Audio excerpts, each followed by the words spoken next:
I'm too old to know how to.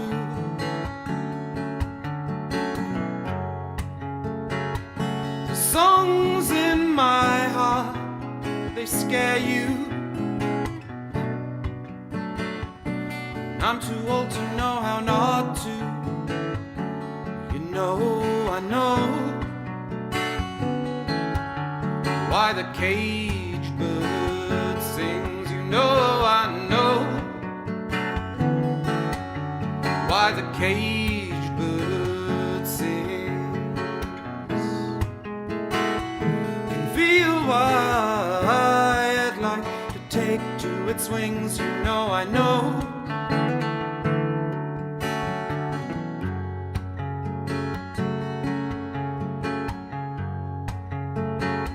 I found myself flying when all I wanted to do was crawl. Locked in, I find I am sighing. It's wisdom gained after all. You know, I know why the caged bird sings. You know, I know why the caged bird sings. Can feel why I'd like to take to its wings. You know, I know.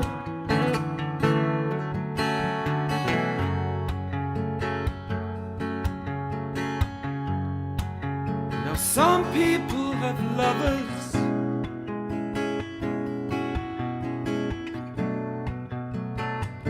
some people they live alone.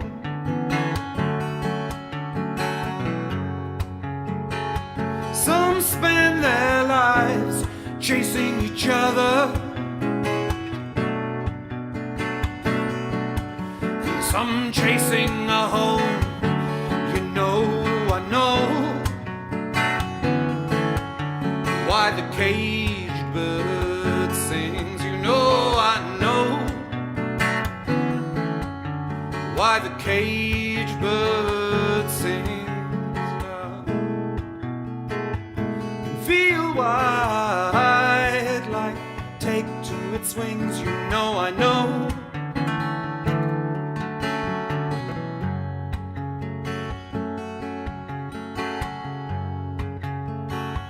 The years have rolled by, I'm still here,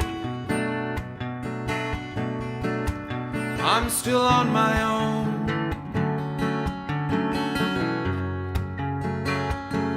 Living with that one fear that I can't even fly anymore. You know, I know why the caged bird sings. You know, I know why the caged bird sings. Can feel why I'd like to take to its wings. You know, I know.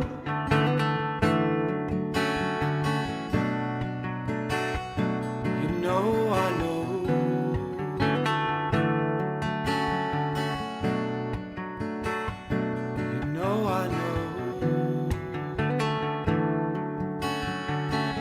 I know.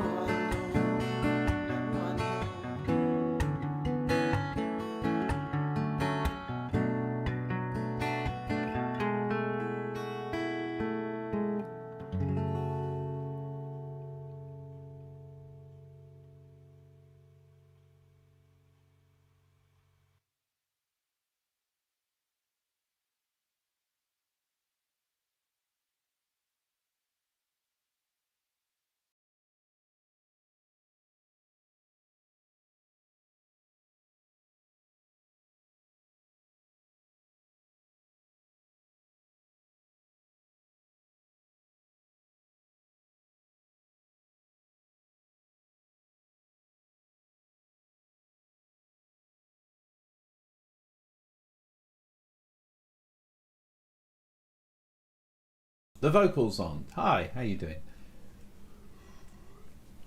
I was saying I was working on that today.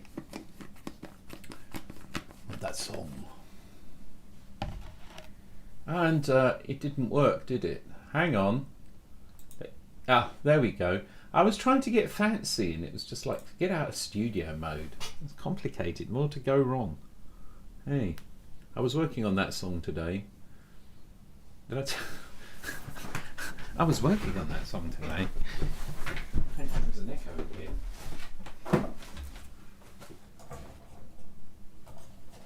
I just realised I've forgotten, there's a forgotten verse. I found myself flying when all I wanted to do was crawl. Now I find I am sighing. Wisdom gained after all.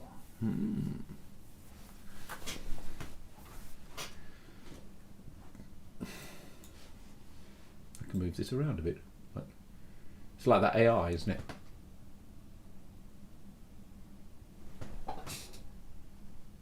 This is manual. Yeah, right. Okay, right. Let's just settle down, shall we, Dino?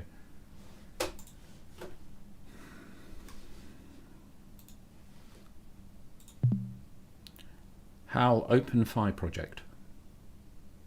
Hello, Hal. Hello, Hal. Hello, Hal.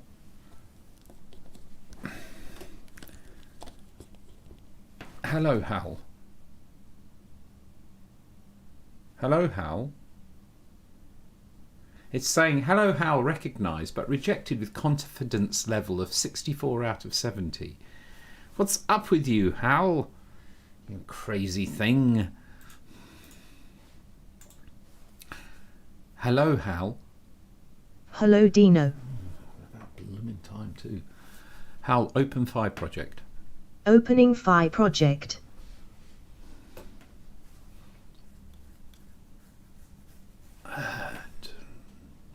Hal, run Nugget window. Running Nugget window server.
Hal, run.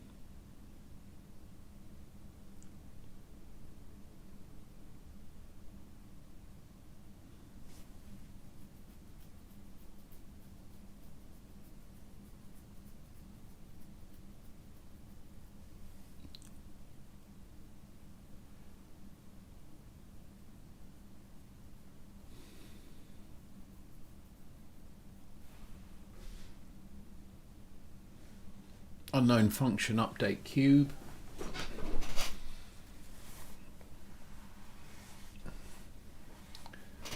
Unknown function update cube.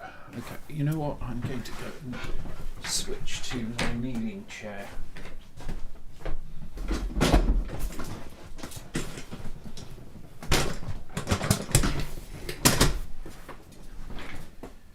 I was too young to love you.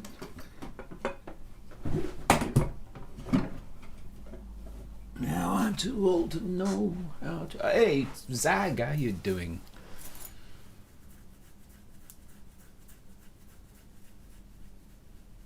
What's the update? What have I been up to today? I've been doing some music and some electronics. So, of interest is probably this guy here. This is an Acorn Atom. I'm good, thanks. How are you? This is an Acorn Atom. I bought this around the time when Kickoff Revival, I started the Kickoff Revival project. Because I've been looking for one of these for ages, and one came up on eBay. This one. This particular one is actually featured, it was on the Wikipedia page for the Acorn System 1, had an image of an Acorn System 1. It's this one. And I bought it, and it cost quite a bit because they're very difficult to find. They're very, very rare. They're beautiful little things, but they're really rare. And I got it and I turned it on, and I was mortified when I found that the little LED display didn't work. There was one blown segment in the LED display. And if you know, does it run Crisis? It will one day. All we need to do is just change the definition of what Crisis is. It probably... I was going to say something very rude there, but I won't. So the Acorn System 1, beautiful thing. It's the first computer I ever owned. I don't know what happened to my Acorn System 1 that I had when I was 13. I don't know what happened to it. It's a mystery where it went. It got lost. Here's the Acorn System 1 on the Wikipedia. This is the Wikipedia page. Then this is actually the one. This is my one that I got. And it is actually the Wikipedia page. I have the one that is on the Wikipedia page. I didn't know that. So you're looking at a picture of my one. You will note that there is this horrible thing here. What a previous owner had done was this was stuck onto some metal brackets that were stuck onto this plate to hold this in place. The other thing to note is that the display here isn't... I didn't actually check the picture. I'd forgotten because I was worried about... No, it wasn't actually. It wasn't that expensive. It was probably about £100 in that day money, which was quite a bit, I guess, all that time ago. But my parents bought it for me, and it was where I cut my teeth on programming. It was if they hadn't bought me this, I would never have, made Kickoff, for example.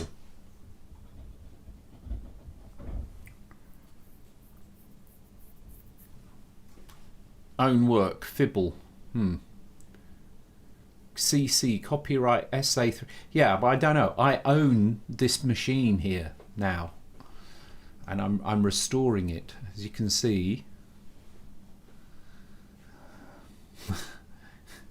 But so one of the digits in the display wasn't working. The other problem is that the buttons were a little bit... they weren't working that well.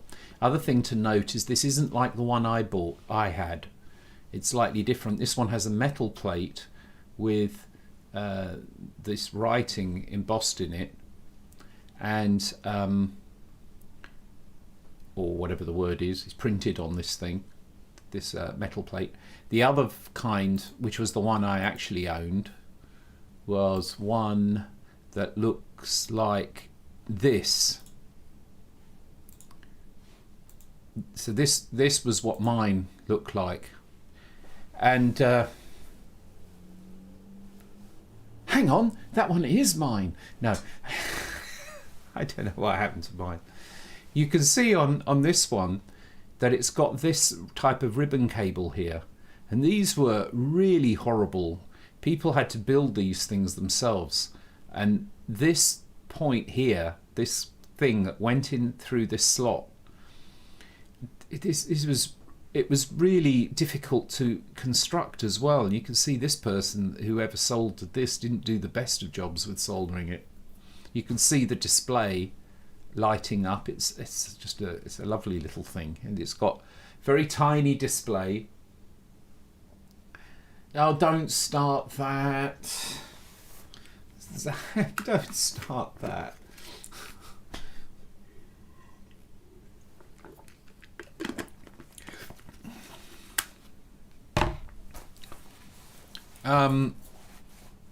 Did I ever tell you about did I ever tell you about the story? If you want to know about gender stereotyping and my experiences with gender stereotyping, I can tell you 2 stories of school that I grew up with, right?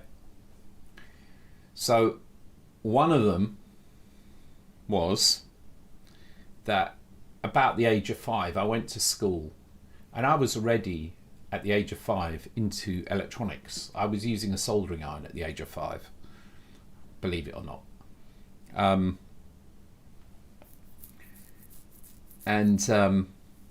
So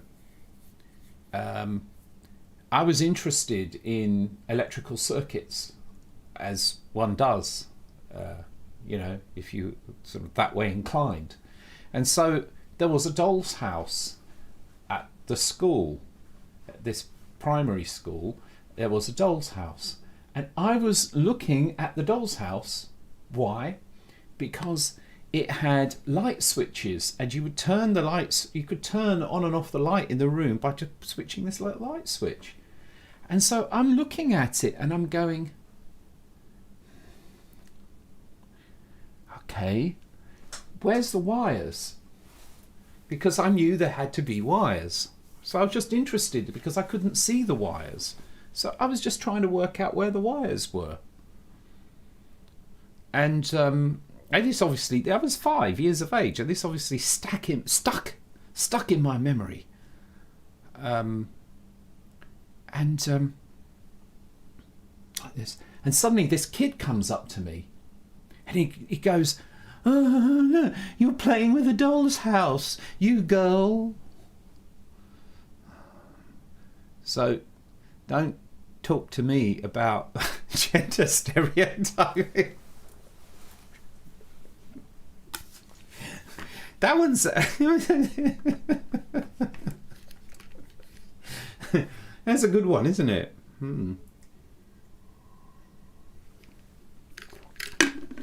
The other story, this is also a true story. This happened, probably I was about 7 or 8, and I was at that convent school, the one that I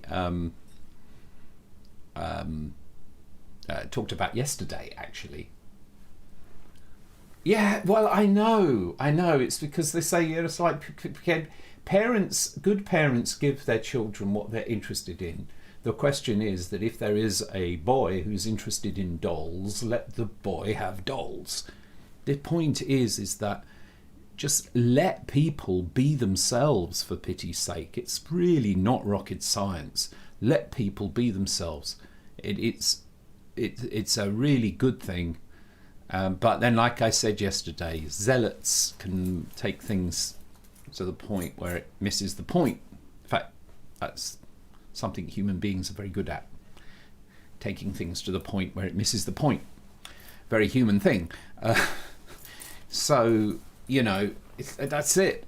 But I mean, this is another one, right? Another story which is to do with gender, and how I was negatively impacted by gender bias as a male child at school, because I was in a good mood one day at school. There was probably something reason why I was in a good mood. It's surprising because I pretty much hated school, and most of my time in school was pretty miserable. But I suppose this particular one little day, ray of sunshine day, I was in a good mood. And there was the teacher, a woman. She was, I can sort of remember how she, but it's the kind of it was typical, you could say, 70s female school teacher, probably about 30, I don't know. And she was doing what teachers did back then. I don't know if they still do, but back then what teachers did was they bark at you. So she was barking at the students and getting them to line up and stand in a line. You had to line up. What could possibly go wrong here? Well, the problem is that I was just in a little bit too good a mood. So I had a little spring in my step. I did. Little spring in my step. And you know what the teacher did? She said, Dino, if you're going to walk like a girl, you can stand in the girls' queue.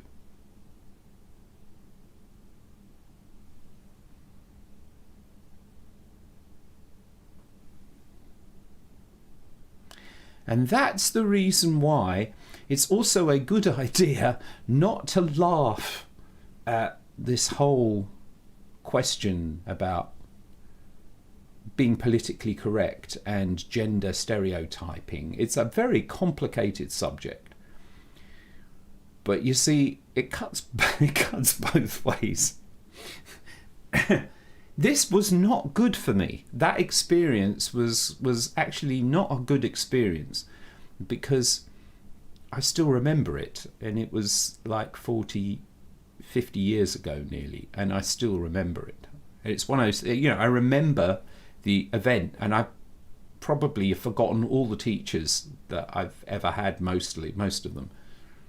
And I can't really remember what her face looked like, but I'm aware of her presence. You can, at least these days, they wouldn't do something like that. It was terrible.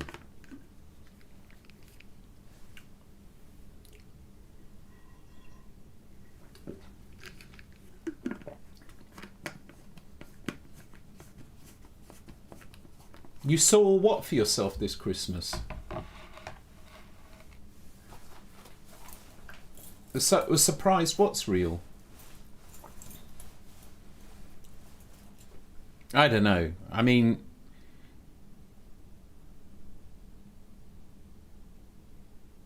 it's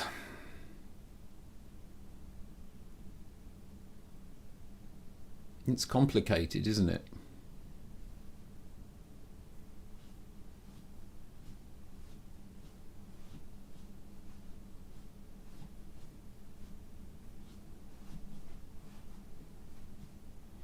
So the best thing to do is not really.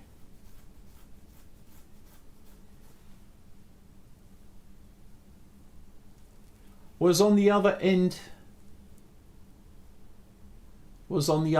of the spectrum, like I was an animal, so same for everyone. Just have to take the pain.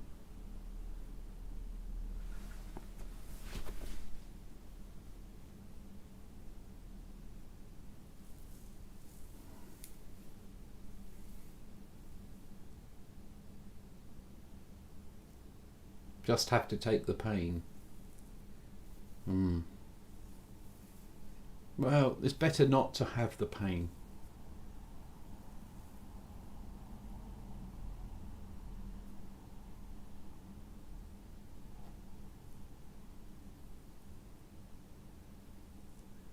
Oh, well, it can't.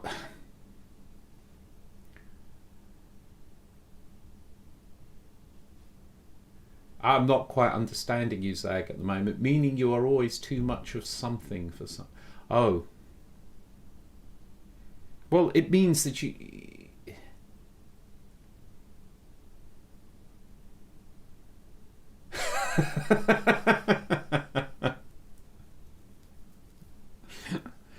I don't know.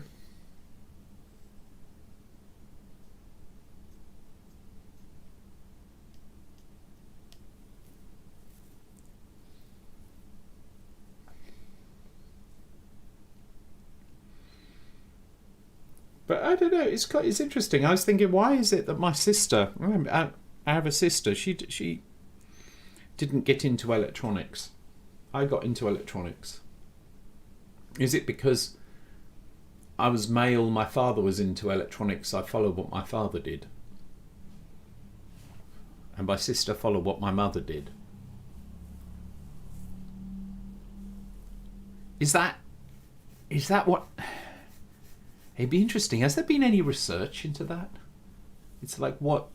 Do female children tend to follow...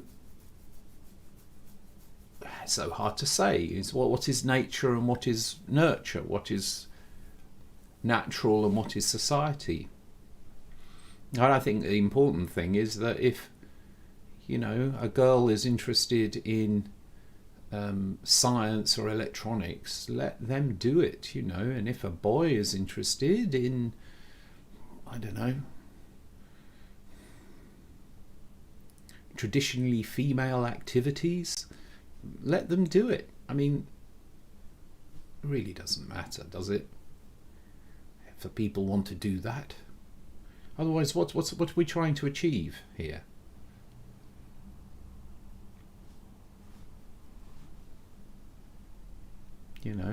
Let people be what they want to be.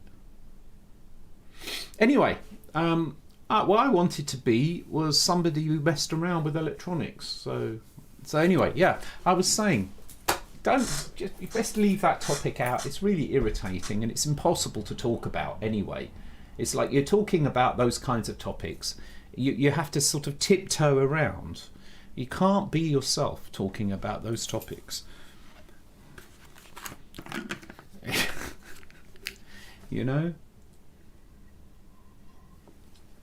I can just tell my stories.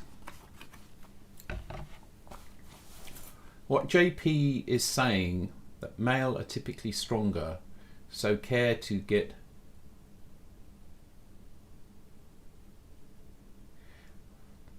I don't know if that's true. I mean, it you know what? There's a simple way of figuring this out, as I said, is that if there is a bias that is genetic, or not even genetic, but is out of the control of or you could say it's probably it is probably the case that people are born with certain predispositions, because there are certain things that they're just born that way, it seems. So probably, if people are born or grow in a particular way that they have no control, if they're born in a particular way that they have no control over, then since there are some examples of that, then it's quite likely that also the things that we like or we enjoy or we are attracted to must be as well. In which case, it doesn't... Don't assume. That's the problem. If somebody is a boy, you make an assumption. If someone's a girl, the child, you make an assumption. You make an assumption of what it is that they want to do. Unless, of course, we're not interested in people being able to do what they want to do. There's more than a little evidence that society leans that way. It's like it tells us what we should do. If somebody says you should follow your heart, there's always somebody who's going to say, yeah, well, if you follow your heart, you're going to end up poor. So in that case, society is going to be sort of trying to tell people how they should be.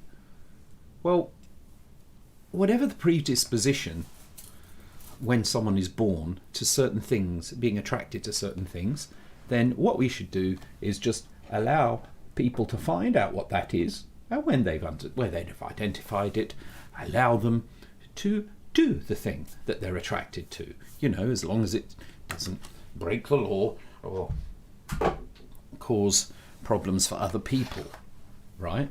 It's like, and then we wouldn't have a problem.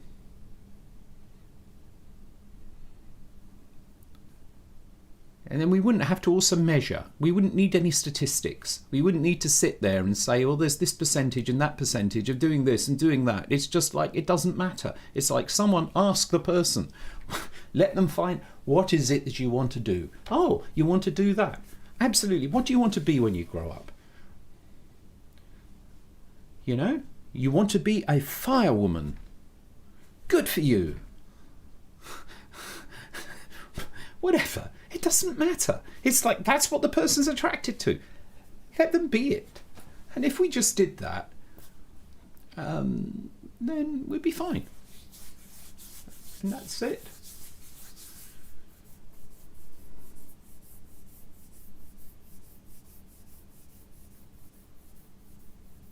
Well, Mike, the problem is that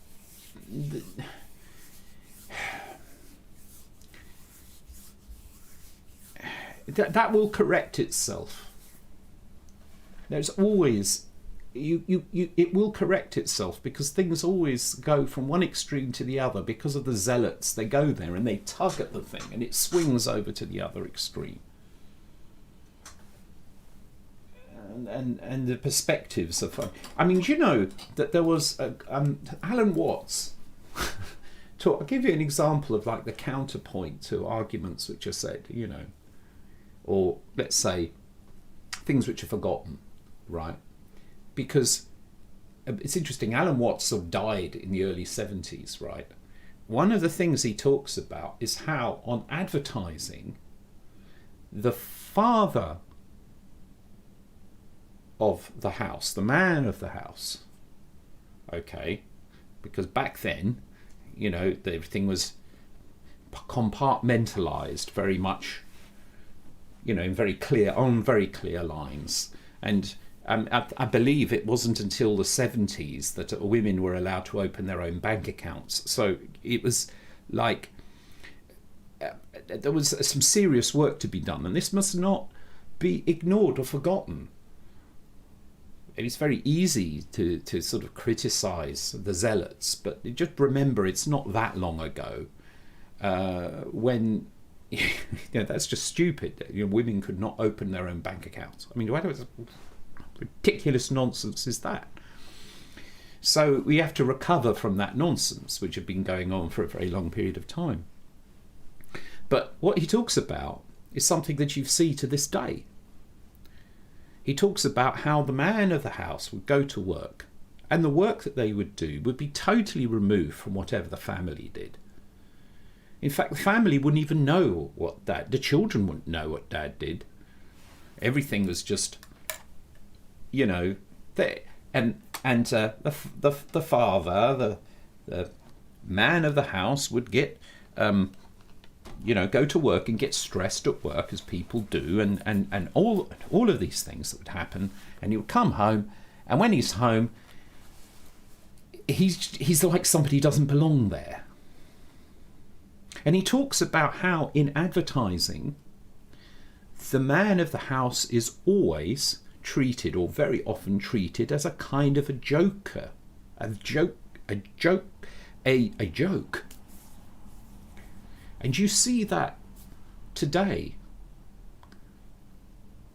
So the point is these things, they cut both ways. How many adverts have you seen? I don't watch adverts anymore. Maybe things have sort of evolved, but it's not so long ago. I remember, it's pretty typical. You would have this type of advert. It's advertising a product in the home. So the first reality is that the advertisers are trying to sell their product. Who are they selling the product to? They're selling the product to the person who makes the purchases for the home. Now, they're playing the numbers game. It doesn't mean that that's true of all families. But if the majority of families, the one making the buying decisions in the family is the female, they're going to target their advertising at the female. And what do? in order to get that little hook, which this obviously must work, otherwise they wouldn't be doing it. What they do is they paint the husband, the male of the house, as a clown. This pattern of advertising has been going on for a long time, and I was actually saying, what a point I'm bringing up here is that Alan Watts talks about it. So it's like it was happening in the 60s already.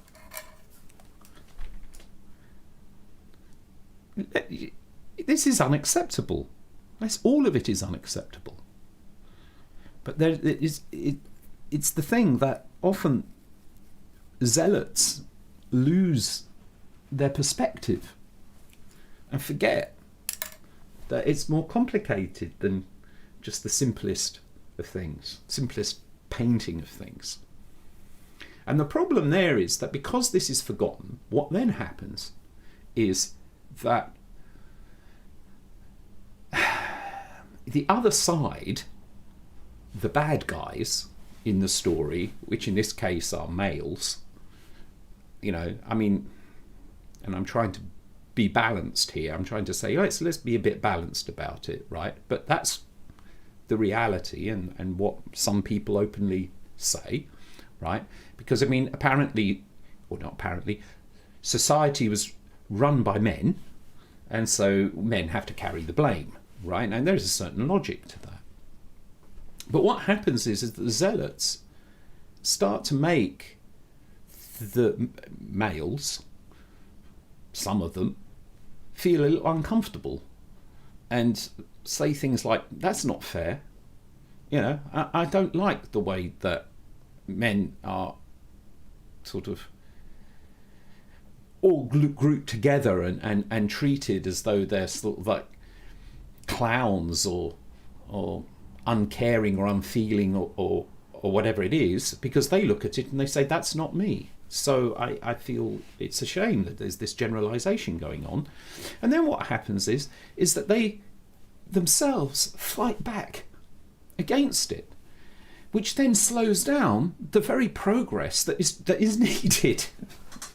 So what you have, and this is why zealots are terrible, is that the zealots, by doing what they do, by going to extremes, by trying to fix a problem, by just disregarding the full perspective, make it harder to achieve the goal that they want. And this is a part of the human condition, and it's happened in so many different ways. And I was just remembered, and I'm talking about zealots here in general, and it's just one example. But I bring you another example: Arthur Scargill. So Arthur Scargill, he was a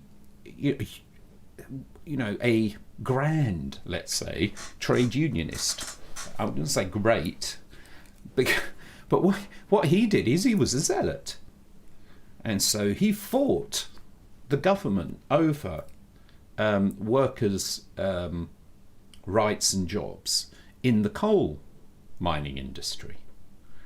But he went too far in the way that he did it. So that this then created a backlash that in the end destroyed the whole coal industry. So this is with all the upheaval of the Thatcher years. This was a big part of what was going on. And I remember as a kid when I was at school and we had power cuts. And this was the power cuts in the 1970s. Because the coal miners went on strike and we had power cuts. So it's always tricky because you can't have workers need to have the right to not sort of work if they don't want to. But there was a whole other thing that was going on there as well. Things like secondary picketing and violence. And the secondary picketing one is like workers not just looking at actually trying to stop other workers from working regardless of what they wanted to do. And it's all very complicated. But it's like Arthur Scargill destroyed the coal mining industry in the UK. You can say, well, Thatcher destroyed the coal mining industry in the UK. But this is, up for debate, because it's like, well, okay, but then what were we supposed to do? And I'm just looking at both sides of the argument. I'm not picking sides. And I'm saying, well, what could we do? On the one hand, workers' rights, very important thing. We should treat people like human beings, not slaves, and people have the right for safe working environments, and all of this. Yes, I'm a humanist. I believe in being humane. I believe in people. I believe in society should not be a dick.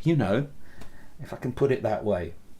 But the thing is that the way that went about, there was a war over this. So really, there was no way to resolve it. How could it be resolved? In the end, it was resolved. And it was not resolved probably in the best way possible. Right? I mean, what is... We still have coal mines, but we don't use them. The whole coal mining industry was essentially stopped because of this. So, maybe it would have been better if Arthur Scargill hadn't been a zealot.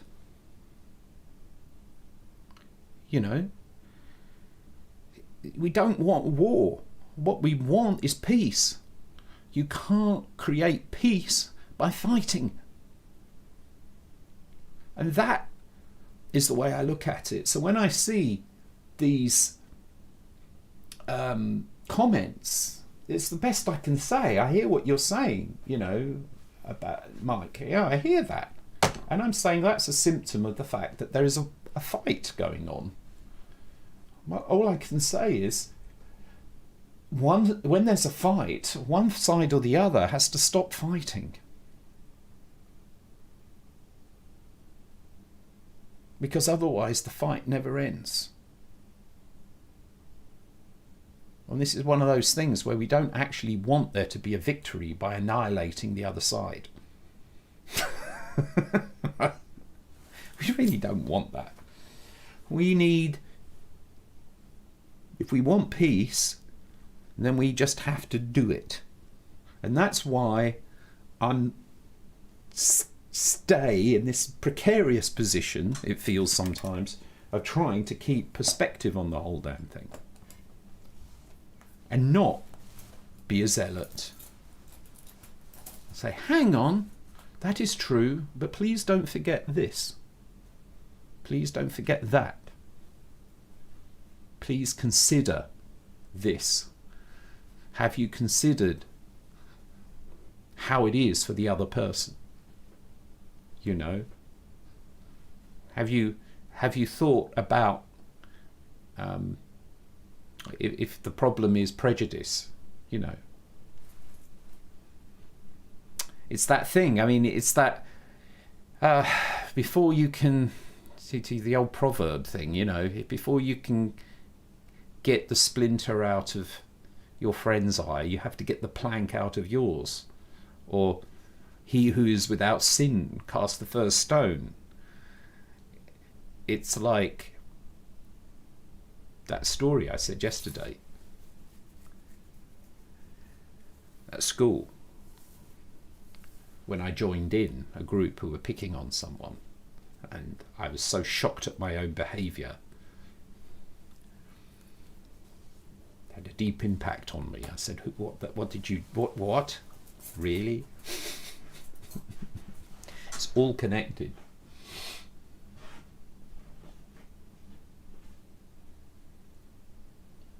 So, Mike, the problem there is that by saying we can't assume but your white privileged straight male thigh isn't helping. It doesn't help. I can understand why some people can be driven to say that. But it doesn't help to say it, because it just perpetuates the war. And so there we are.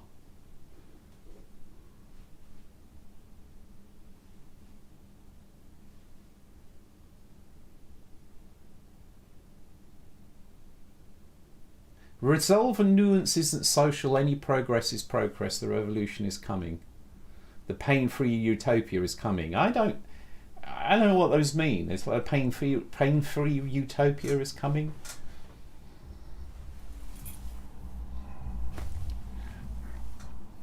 Yes.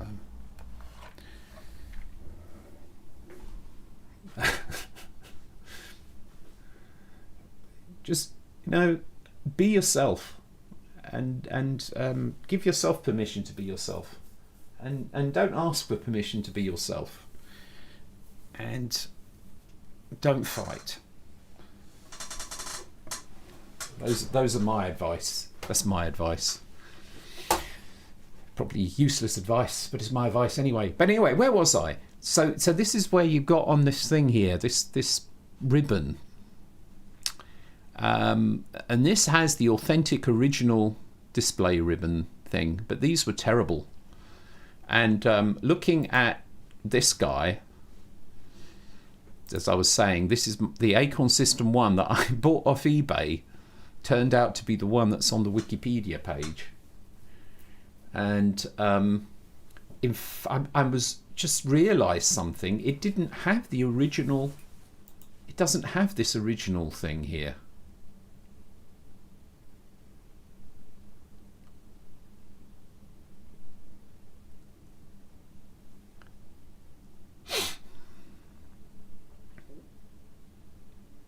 This original ribbon, that looks like an original ribbon. This one didn't have it.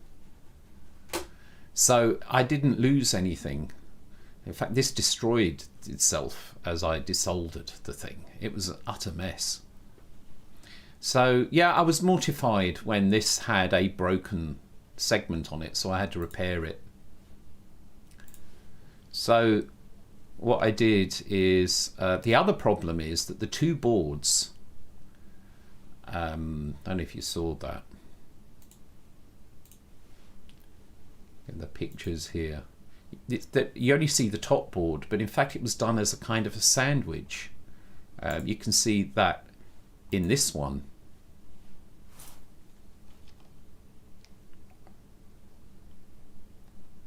In fact, this is the one. He bought it on eBay together with user technical manuals in 2003. I never tried using it, so I don't know if it was working. Yeah, it had a broken LED. So there we are. More information about, this is my one again that I found, right?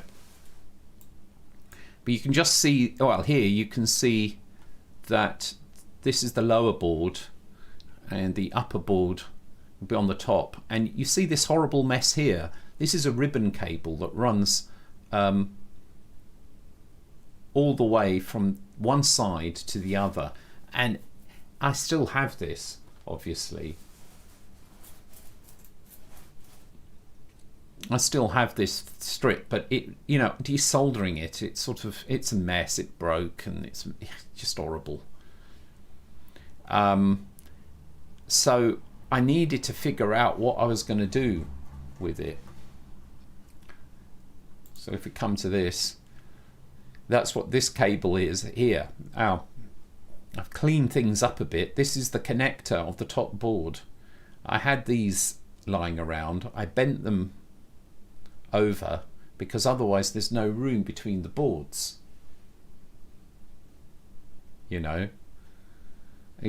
So by doing this, I can slide this on, and this connector I got off somewhere is just so happens it works with this connector that I've got. So I had a solution where I can slide this onto there, and it's quite flat against the board. To get ribbon cables that are this pitch is quite difficult. I got this ribbon cable instead. That's why I've had to wire this up. There's 20 of these. I had to improve, develop some skills in stripping, tinning and soldering to these little pins in here, which are then put inside this casing, and I was able to do that. So that was successful. You can see it plugged in here. It's a bit fiddly, but I was quite pleased with that result. Shh. Try again. No, shut up, Siri. I'm not interested, Siri. I'm not talking to you. You get that?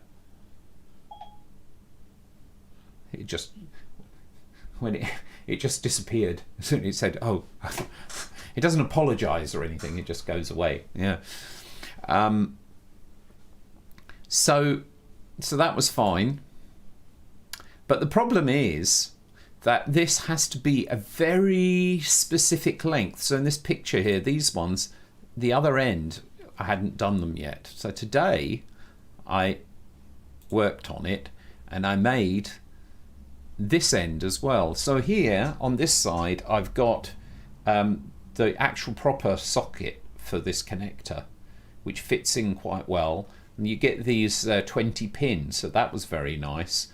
But I just had to wire up this side, and the really stressful part of this is that this cable needs to be exactly the right length, because as you will see in here, what we're looking at here is this is the bottom board and that is the top board, and they go one on top of the other with very little space, and you've got to get this the right length, otherwise it's going to be no good. So I had a little accident with one of them that broke when I slipped with a screwdriver when trying to put it into the socket. I went, oh no, because then either I have to do an ugly hack or I have to redo the whole damn thing. It was like I didn't get another chance here. So by the time you're getting up to the 40th connector, it's sort of like it's hours of work, and it's, yeah, normally you've got a little bit to play with, but here it's very little. But I managed to get it and it works. The other thing is that this socket bangs right up against an IC that's in here and just fits. So it's, by the skin of its teeth, I was able to put that on. So I did that today, and I've got all the ICs out at the moment, but that's nice. And what this means is that, unlike before, these were soldered, so they're utterly horrible, soldered on both sides. So now it's got a socket, so you can remove the board. So it's better for maintenance, and you don't want to keep soldering and unsoldering on these PCB traces because they fall apart. I've had a bit of a trouble there already. The problem then is how to connect up this display, and that's my solution. What I've done, this is, by the way, is the new one. I sourced a new old stock one of these displays, and as you can see, it's exactly the same. It's the same colour, it's got the same patterns on it. This is new old stock of the actual genuine display for an Acorn System 1. What I did is I've soldered this connector onto it at an angle, and then it can just fit in here, and this should work. And so there's the finished result. Obviously I need to get this on now. That's the plate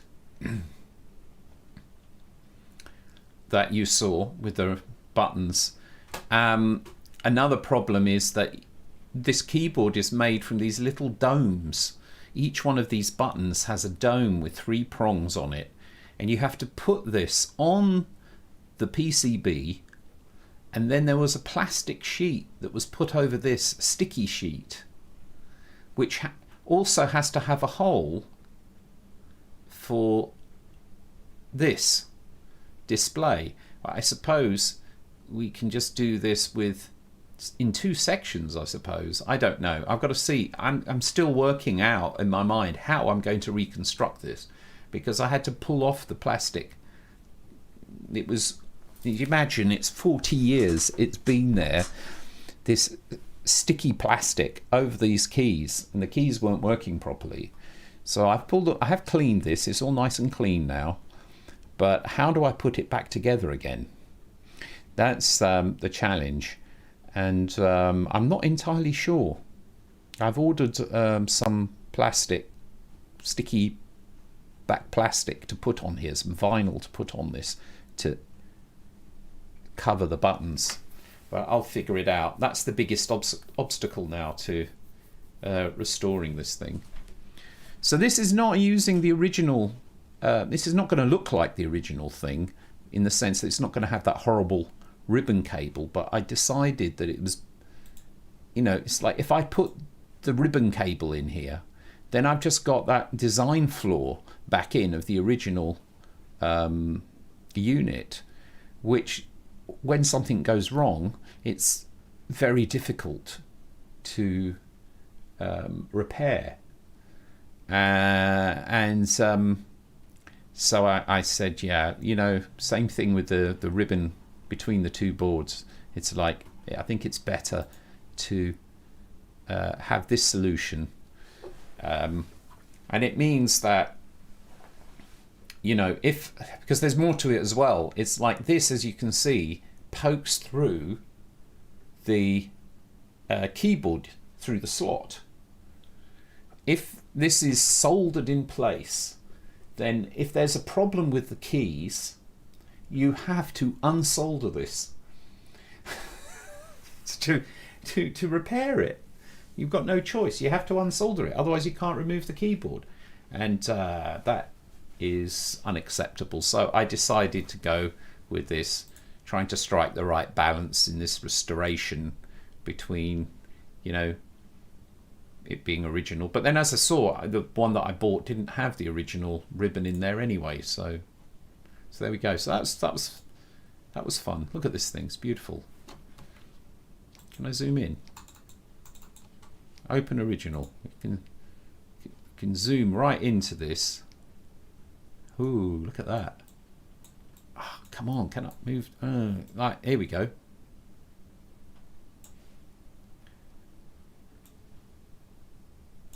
And oh no, I didn't do this with a microscope. This is handy. Always take a picture of your soldering work.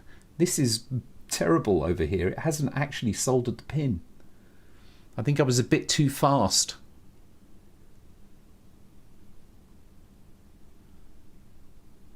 I was a bit fast. I was trying to make sure that I didn't damage the traces of this thing and try to make it. So, okay, it's not a big issue. I can go through that and just add a little more solder. Yeah, I didn't see that. That's a good idea. Take a picture with your iPad or mobile phone after you do the work, and it's like having a high-powered microscope. It's amazing, isn't it? Look at that. It's crazy how the resolution you get out of these things these days. You can see the through-hole plating. That is crazy. Good tip. And the joints look good to me. Look at that.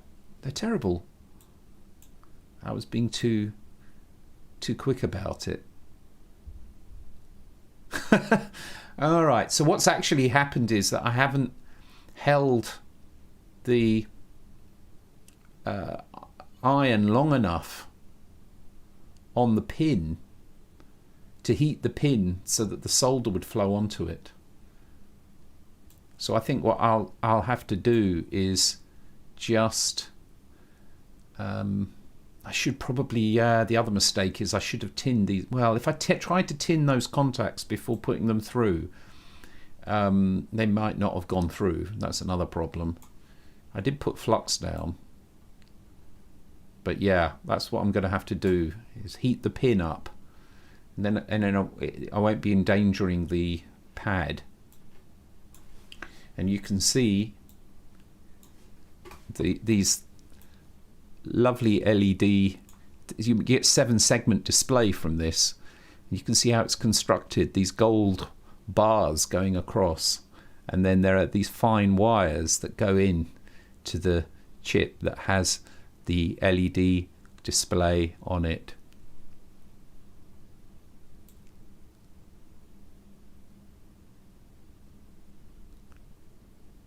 There's a little letter N. I didn't know about the letter. Do you know about the letter N? There's a little letter N in there. Amazing. Well, I'm just going to continue looking here, because the other concern I had was the state of these pads, because those domes, they push down onto this pad, and that probably gets worn.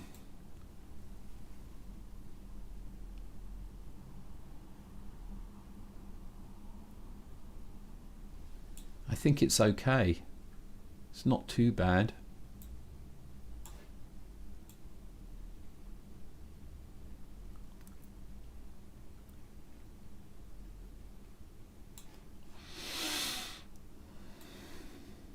Wow.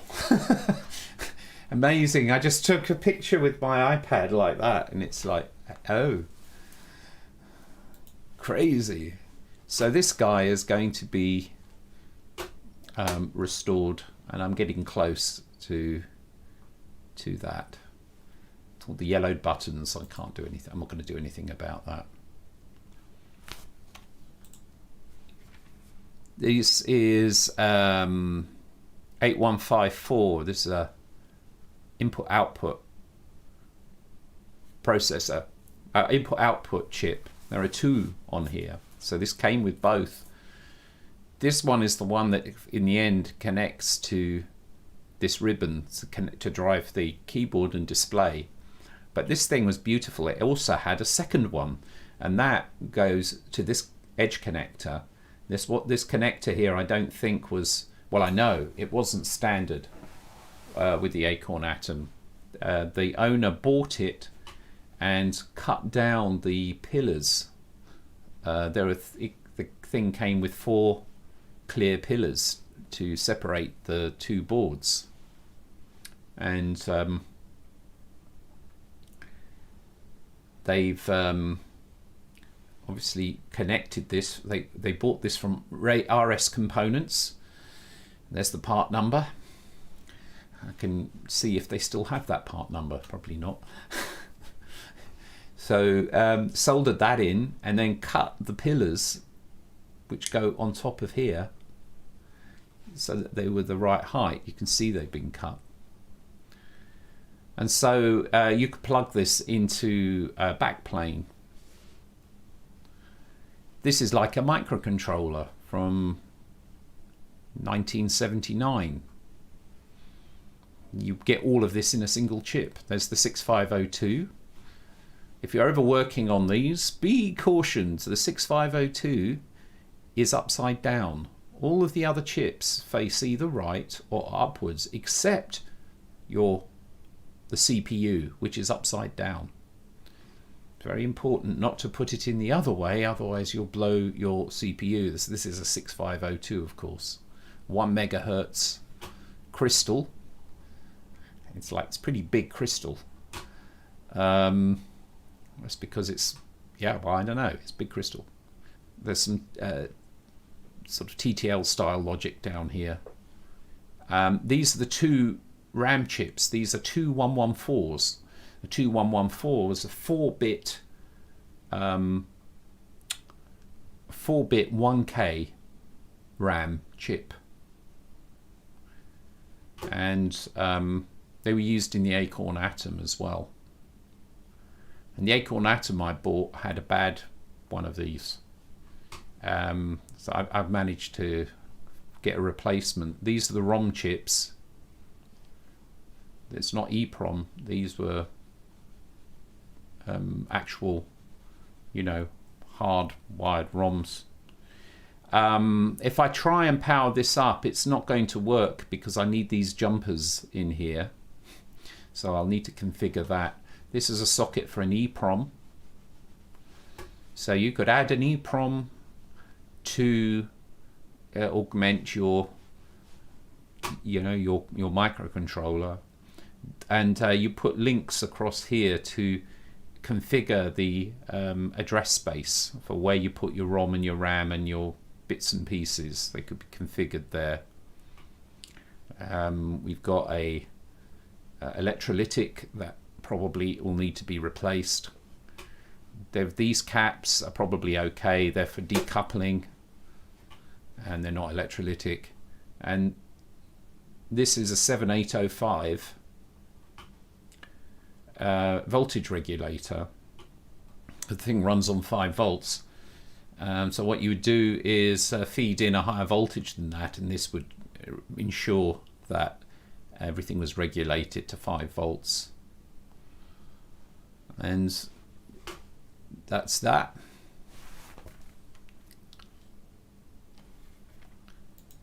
This is the thing I grew up with. Well, except mine was the other model with the white keyboard. I think this is the earlier model. And what's all this on the top here? So the keyboard and the display are driven from some of these 20 pins here. Multiplexes the display. So you've got only, and this is a 9-digit display actually, and only 8 are used. And it's funny because they're 9-segment displays. So you can see that 2 of these pins aren't used. One of them is for the, you know, one of these displays are just not used. This was true of the original, and the this other one here I think is for the dot on the other side. Sometimes you can have these things with dots on the left and on the right. Yes, when you look at this soldering, yes, I hope you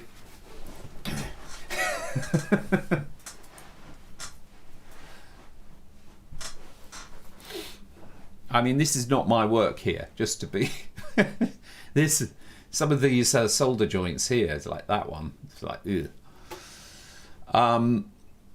So yeah, so those are not used. The rest is 8-segment, 8 LED, 8 digits.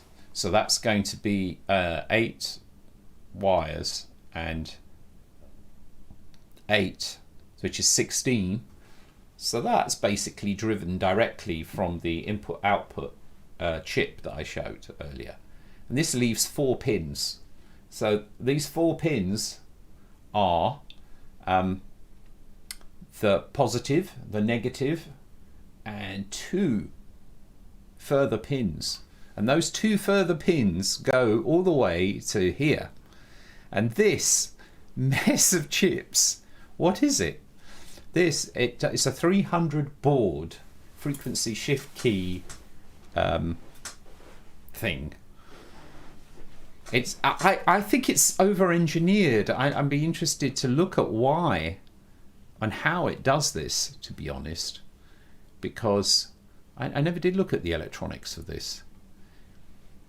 But all of this gives you this little tiny connector, and you plug that in to a cassette recorder, and that's how you would store your programs on cassette. Just the same thing as you're used to if you've been used to using your early 8-bit computers. It's the same old thing, but it was 300 baud, which is not exactly the best speed in the world.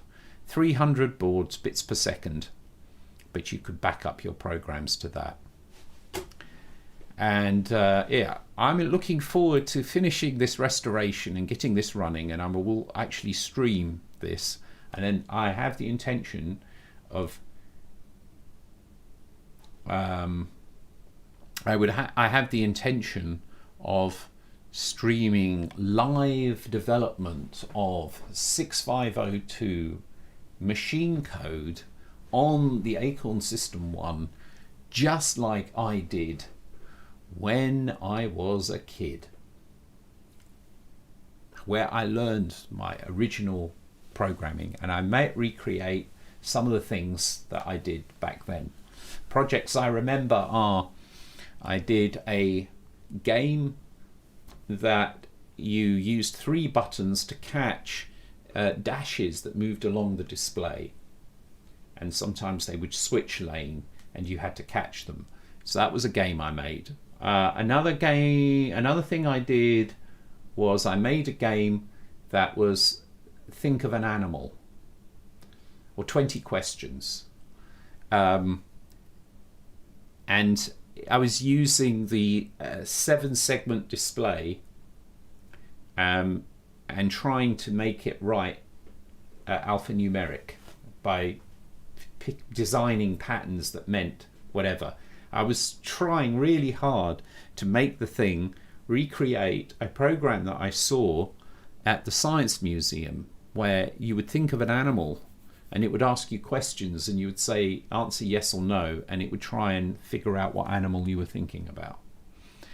The other thing I made was this: I made it play tunes. So you would obviously do that by connecting, in fact I probably connected a speaker to the cassette port, and then you could just change, get the CPU to oscillate the line there, and then you can make tones. And so I made a thing I was able to play tunes, and it had a little sort of language for specifying the notes and the duration, and also looping and so on. And those are 3 projects I remember that I made. Of course I don't have the code for them anymore, but I could redo them, and I think that would be fun. One question with that though is I don't know how to show the display. It's a practical thing. I might have to attach something to this edge connector and have a display that you can see. But I don't know, maybe I can get a webcam and I'll figure it out. I just had a crazy idea. What about if I was to find another one of those 7-segment displays, and I can just sort of make an adapter that plugs into this edge connector, so that there's a duplicate view of this, and I put it in front of a webcam. So,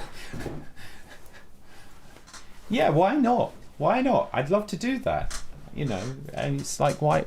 I can show people what I did. In fact, I think that would be great fun. Another thing would be to get my Acorn Atom. I've sourced. I don't have my original Acorn Atom, but I did find an Acorn Atom on eBay, so that was working. I managed to also find a cassette. I told you about this, that was buried in a wood sort of shelter in the ground. Had been there for God knows how many years, and I was able to pull off some of my early projects, because it was a backup tape that I used for my Acorn's Atom projects. So I was able to run some of those, but it would be good to recreate some of the games that I made with that. I think it'd be fun.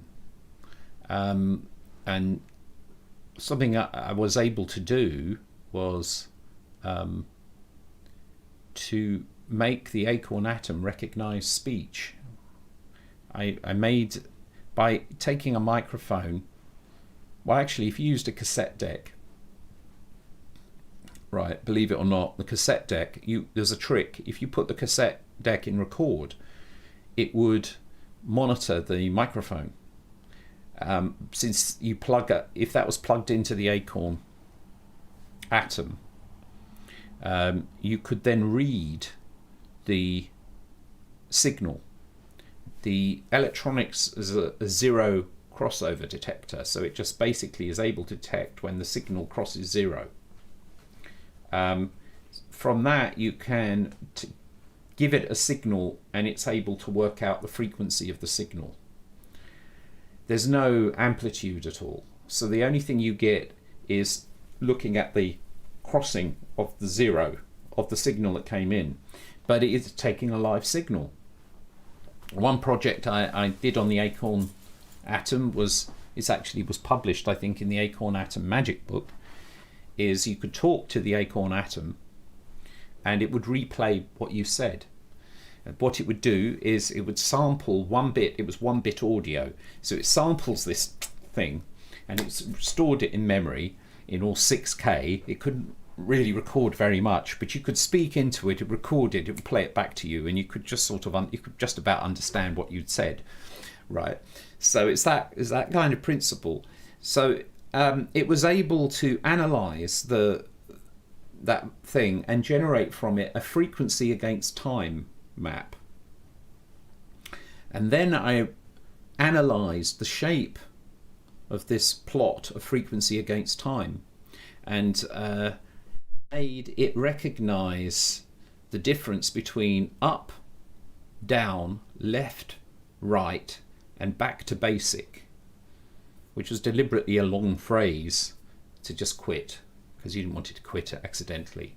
So those 4 instructions and a quit instruction, I was able to play a game. It was a version of Letteroids. You had to go like Snake, except you had to run over letters in order, right? It's one of the earliest games I made. I was able to play the game with my voice on the Acorn Atom with a 1 megahertz 6502 and 6K of RAM around when? If it was 19, it'd be around 1980. Yeah. So that would be kind of cool if I could recreate a bit of HAL on my Acorn System 1, just to show it can be done. I Captain. Oh, HAL. Compilation failure. Yeah, you thought I was talking to you there, dear thing. It's because HAL's getting nervous now because he thinks he's got competition from this computer from 1980.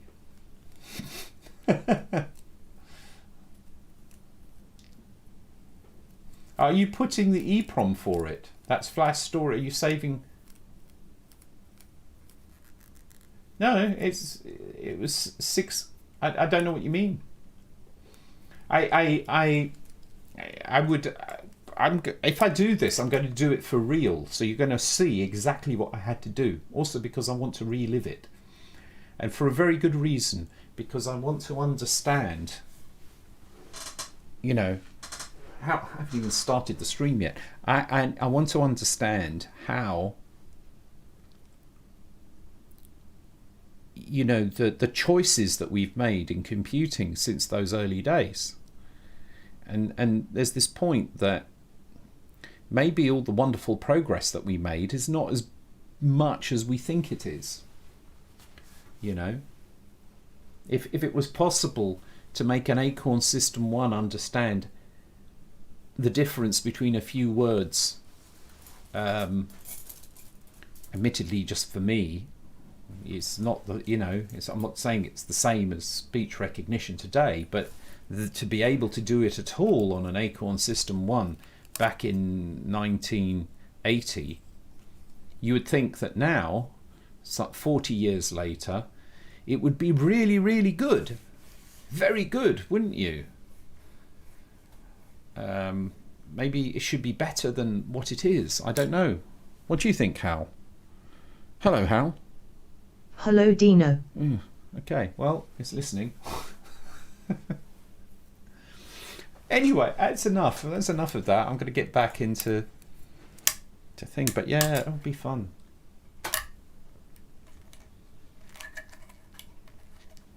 Yeah, there's something else as well about the Acorn Atom, that we forget about all the ideas and user interfaces.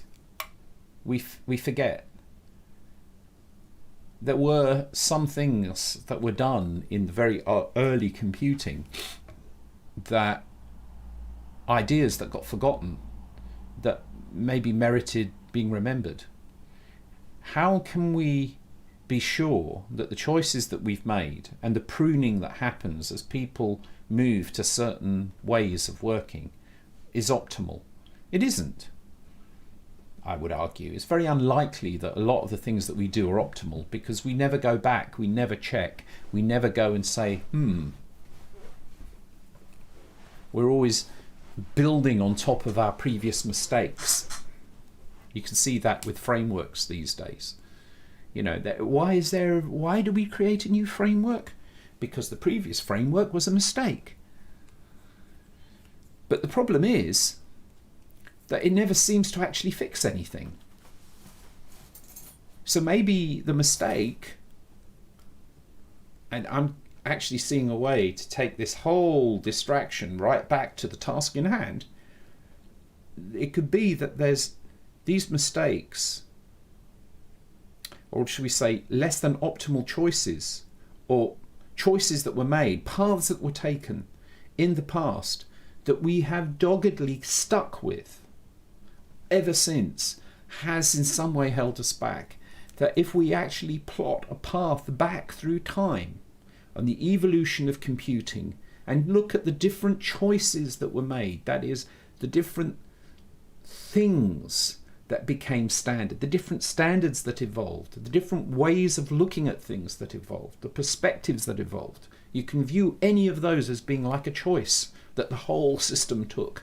You go back and you look at each one of those with what we know now, and we say, maybe if we had made a different choice here, everything would have been different. It's undoubtedly true. It would be completely different. It's like being in a completely different area of the maze. We've explored the tiniest part of all the possibility space of how computing could have evolved, a tiny slice of it. Because all the way from the earliest computers, we have made these decisions and stuck with them. That's forced us into a certain way of thinking. And if you go, so for that reason, it's actually really valuable to go back and program on early computers, because it just wakes you up and say, well, that was actually quite a cool feature. Pity that doesn't happen anymore. As far as user interface design goes, as much as with code. And if you go back far enough, there is a decision that was made to have an architecture where the computer was driven by a clock. This goes back to von Neumann. And I think he's the one who's responsible for computers having a clock. And he's the one who's responsible for program counters and control flow. And what if we could have made a different choice back then? And that's what phi is. That's part of what I'm looking at here, is like phi could be what computing would have been like if it had been possible as well, because the technology may not have existed to do that. But if we had made a choice to go down a different route. And so with that, I'll have one more check on the chat and then I'll get on with it.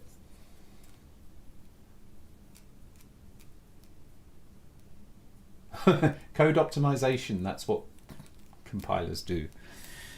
Yes, allegedly. All right, so getting back to phi.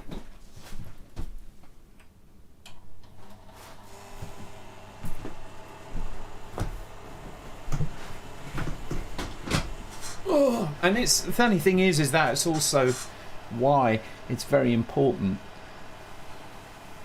The topic of history is very important. History is very important as a discipline, because you can learn lessons that you didn't know were there to be learnt by studying history.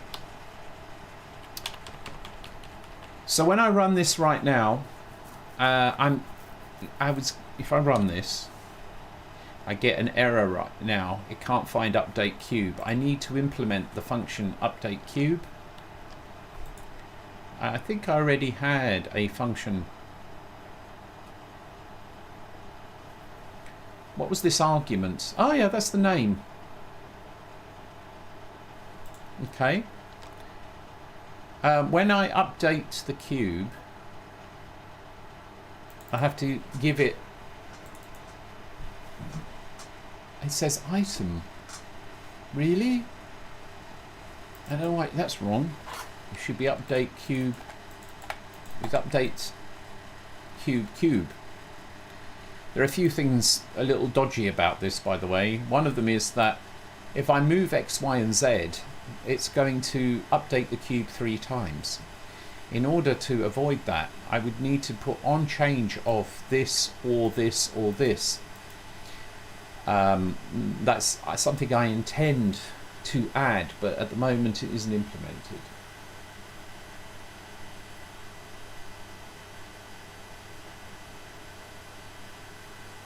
Well, the thing is that it's such a...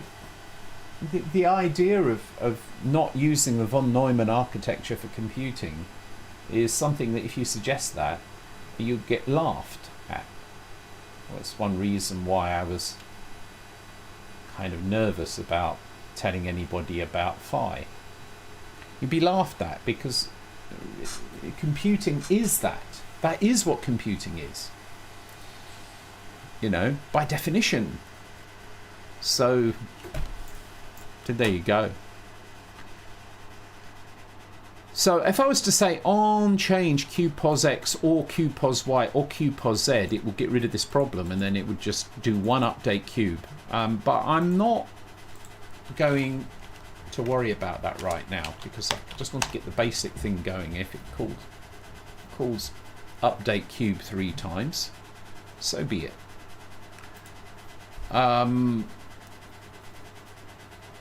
That's fine.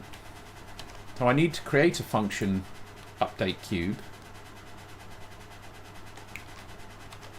and let's see if I can do this. I'll just copy that first of all. Built-in function update cube, and this is, you get that the arguments come from the expression stack. I pull the argument off, and that is going to be the name is going to be an identifier which is expecting something like this, basically, where there'll be position and whatever else.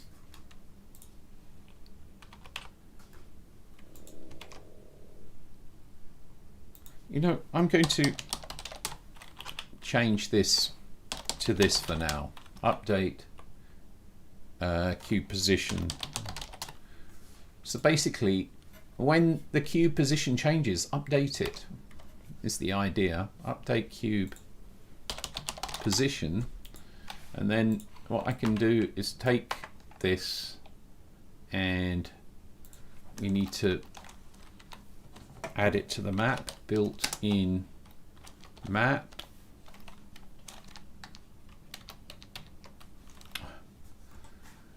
Lost it already.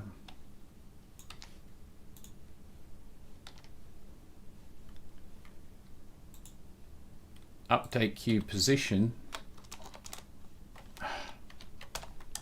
equals there. So that is now added to the map, so it's able to call. It will be able to call this from the phi language. It's in effect making a native code accessible from within phi. And so here I want to do an expression. To move the cube. I will come to that in a minute, but I need to get first of all the x, y, and z of the cube. Will probably be a good idea. So the float x would equal the argument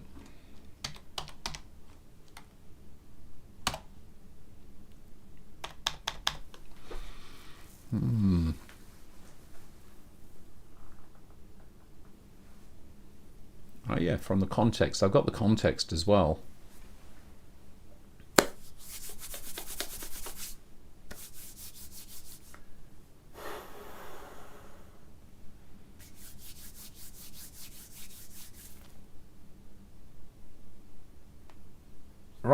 So I get the cube. I need to extend the cube first. Yeah.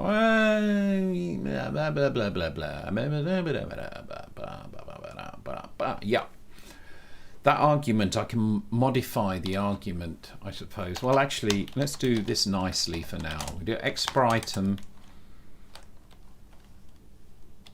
idx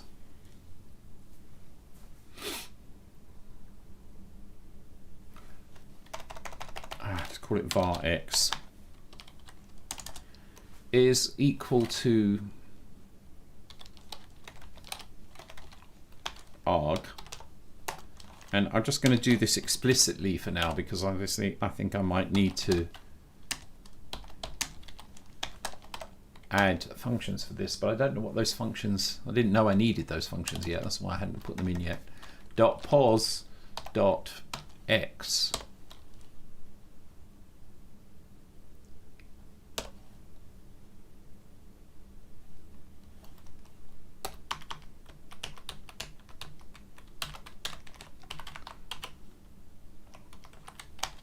y z.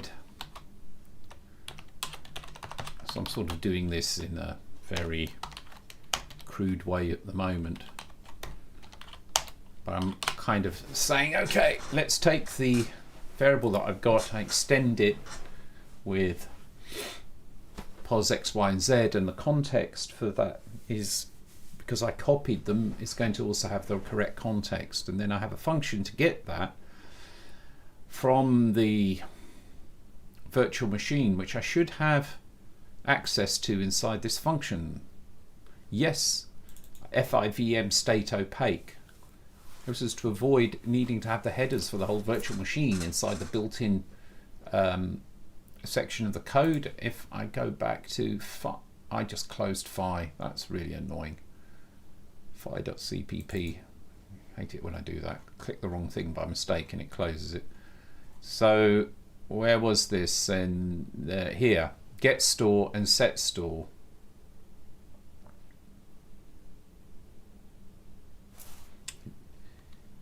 It gets the value, yeah. So I have the built-in function for get store and set store.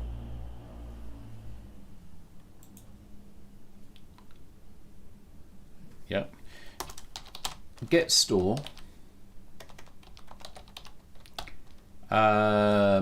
We need oh no, not that. Get set VM handle.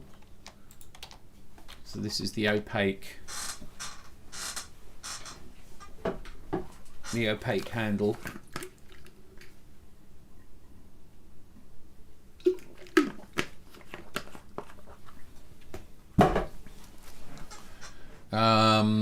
And then I need to put in var x. This should in theory be it. I just do that. Except it takes 3 arguments. What are the arguments? Oh, because that was set store. Get store takes 2. So this should simply return a new expression item. I wish I called this atom now, but anyway.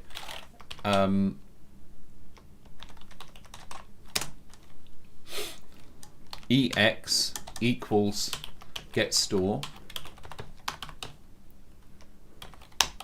Y Z. At some point I can make a vector type, but this will allow me to get one error. I can put some asserts in there. It's expecting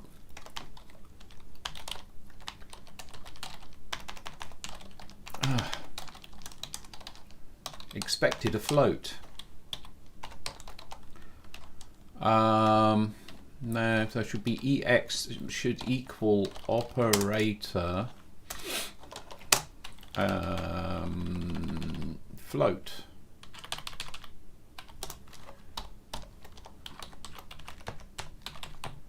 So you're expecting a float for those 3 values, and so then at this point we should have the information that we need.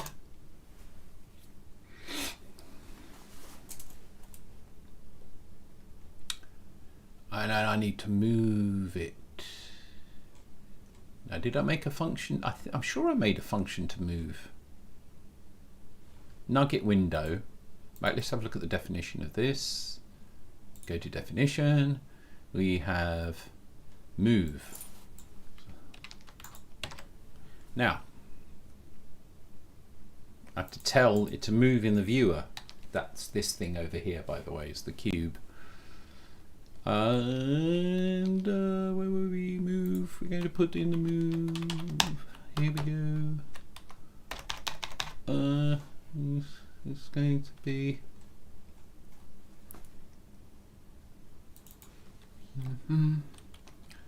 So this is where it's doing the native calls. It's calling nugget window to move the cube that was in the window. The name, we've got a convention that it's the name of the object that was passed in, which is still available as arg, and so it's arg text. So I get that and I pass that to the viewer, 3D viewer, or terminal, which uses a string for that, and then we've got to put in a vector3, and I can just do this ex comma ex dot l float comma, I have to put the L in there because float is a reserved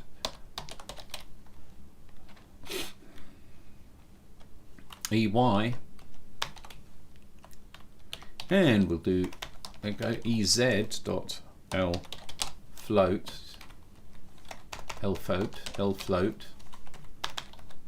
and that's what we have.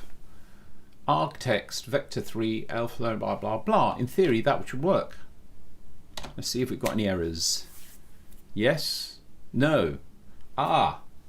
We have an error. It's the kind of error that could cause me to rant. Yes, sometimes when you're using Visual Studio, what happens is a little thing like this, which is that you think one does not just compile the code, because you just go and you hit F7 and it goes, a task was cancelled. And it's like, really?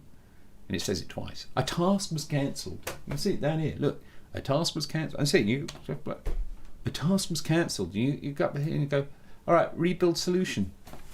A task was cancelled. A task was cancelled.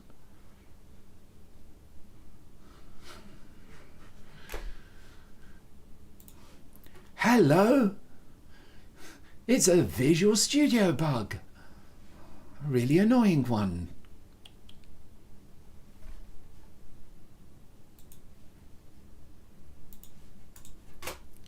It's a really annoying Visual Studio bug. HAL Open Phi Project. HAL Open Phi Project. Opening Phi project.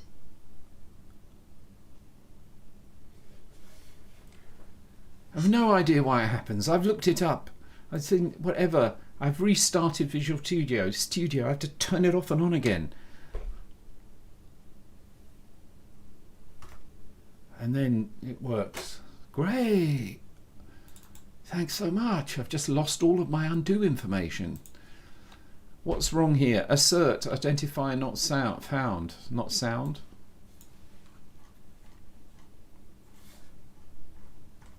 Do I have an error? I can't remember now. Did I make an error thing? Maybe I did. Maybe I should use that instead. I did make my own assert. I can't remember. Let me see. No. Utils, no. Nugget window.h, no. Utils, main, visitor, thing, built-in, debug. Yes, assert. I have made an assert. I did, and it's an assert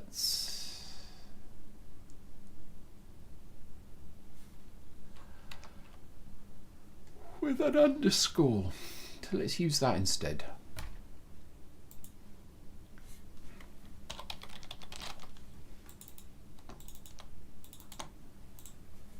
There we are.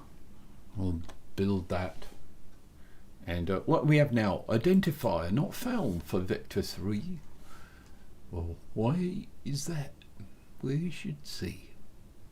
Somewhere in this thing. Where did I put it now?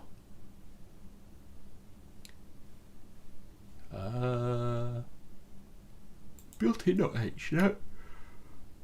Debug, no. Utils, no. I saw it just now. File public, no.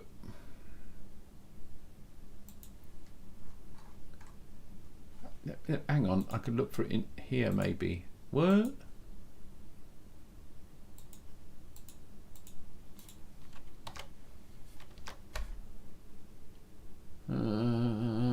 Let's look. Let's actually going.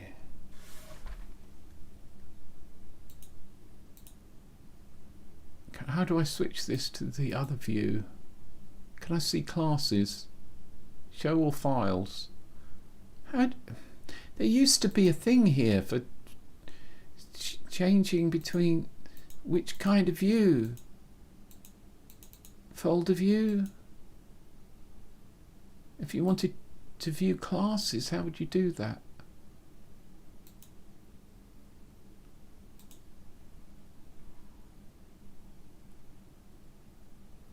I never used that. And now, see, I actually, for the first time in ages, want to actually use that class view. And I don't know where it is.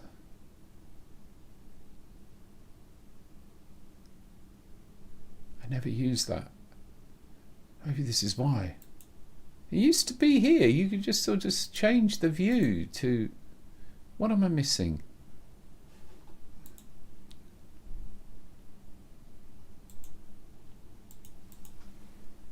Class view. It's separate now. Okay. Maybe it always was. Well, there we go. Did I make a file called... Let's look for vector 3. It's part of the Nugget Window API. Nuggetwindow.h. So that's why. Okay, that makes sense actually. So we'll go back to where I had that error. And it should be Nugget Window vector 3. Let's try that. Oh, it doesn't like that either. Why? Not convert argument 1 filling wrong. Yeah. Okay. Because that needs to be a C string. Okay, that's built. Let's go back to our code, test code in here. And what's going to happen? It will update. Nothing should happen. I just hope it won't crash or assert. Let's see. Okay, it's caught my assertion. It expected a float. It didn't get a float. We'll see that. I'm a bit cold here.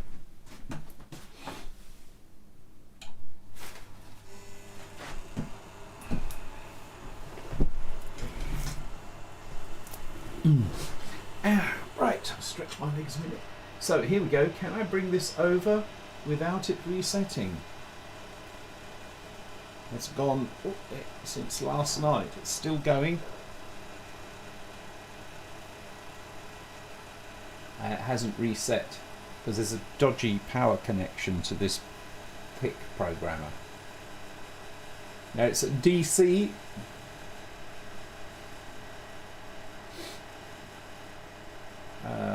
We'll see. Tomorrow we should get to the 7th digit.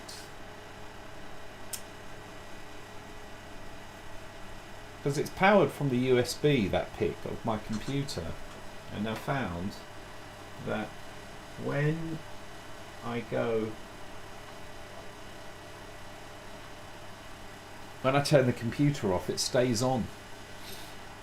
So it's like, ooh, ooh. I just saw something there. We missed it. It went DCCC. That was a big moment. DCC. Oh. It's going to do, in a minute, it's going to do a DDDDDDDD.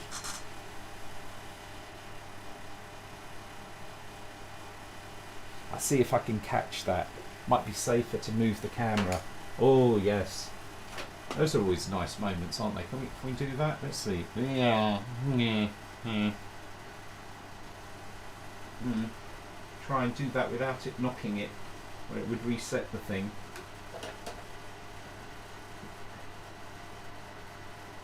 There we go. It's at DD, DDOD, DD1.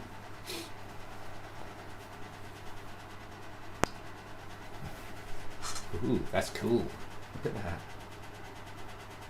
The DD, DD2, DD7. That's a project I did the other day. It's I wanted to control a 8-digit 7-segment display from an 8-pin microcontroller. It's just been sitting there, just doing this, but we're just going to wait for the big moment here. It's just immense satisfaction. It's a very nerdy, geeky satisfaction that comes from waiting for those moments. It's going to go. Obviously, the other digits very fast. You won't see. You can see 4 of them. It's going to be D D D D.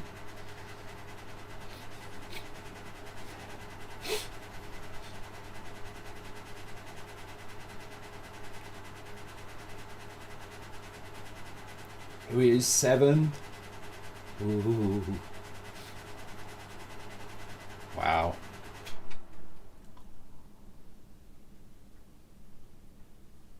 It looks brighter in the camera than it does in real life. 8, we're nearly there. We're nearly there, big moment. And 9.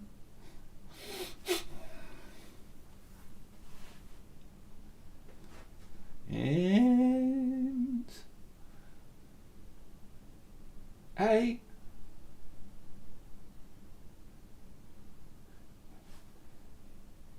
Big moment. Here we go. We should see if we can get to FFFFFFF. It'll take like 2 years. I think. I don't know. We'll see how long you can get, how far it'll go. Here we see. Right, it's coming, everybody. Here we go. You're going to see for just a moment. D D D D. Here it comes. A B C D E F. We have the triple D, and now we're going to go for the quadruple D. And here it is. Here it comes. A B C. Oh, that was just so cool. I know, it's sad. Ultimately, I'm a sad person. And you know what? I'm happy with that. Oh, let's turn the light back on. D, D, D, D, D.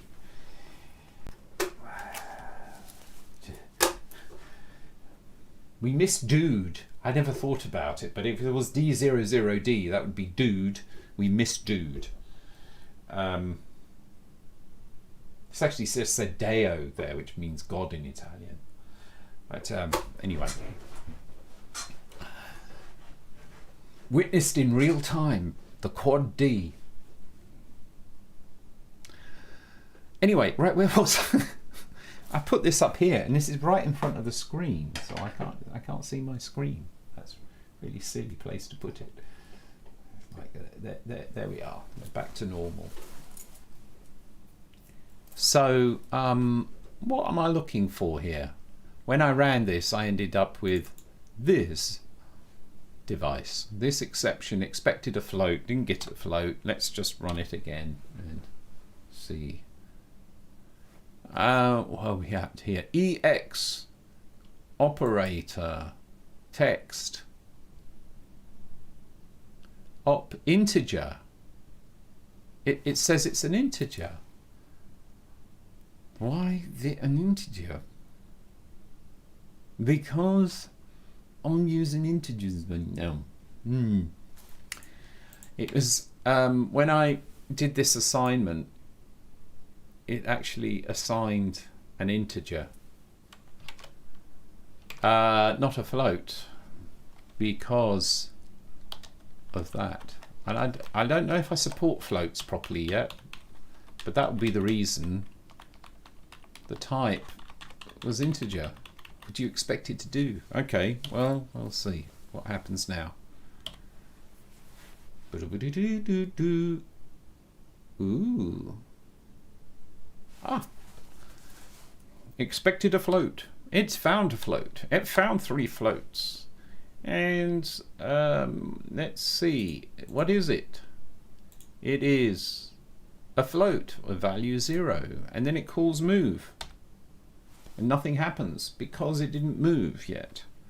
And we'll just get rid of this and just hit F5, and we see that in fact it didn't crash. And that's actually really good. It didn't do anything either because it just moved it when it had already moved it. If you follow my drift. Because it was... well, in the sense it...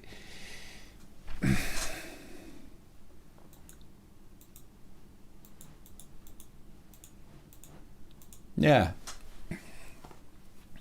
It's fine. It's because it set the value when it positioned it, but it already positioned it when it created it, just for the moment. Right, so the real thing now is to see if we can make the thing move. Because, you know, it doesn't mean a thing if it ain't got that swinging about thing. Right.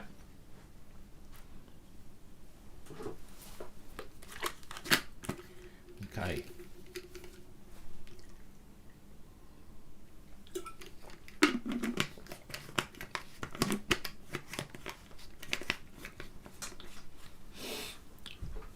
Right, so what we're going to do now, I need the native code to generate events for each frame.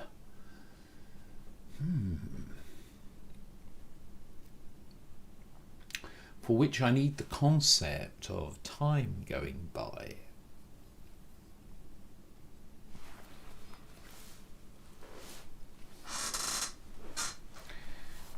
Do I have... right. Do I have in my native code section anything that's called every frame? No. Because the thing is about Phi is that it doesn't, you know, there are no functions. Well, there are actually. So that's unfair to say that. There aren't.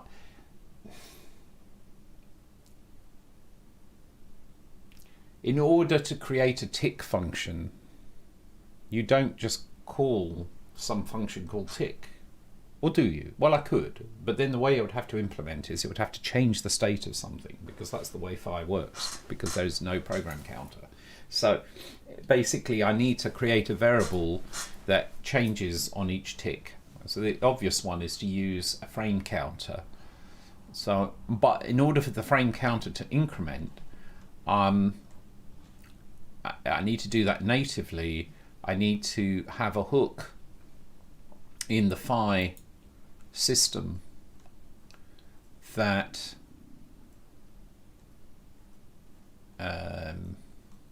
well, that's an interesting one. How am I going to do this? Because right now Phi runs until states do not change, and then right, until the states do not change, and then it quits. what I need to do is call the native code at the end of each execution cycle.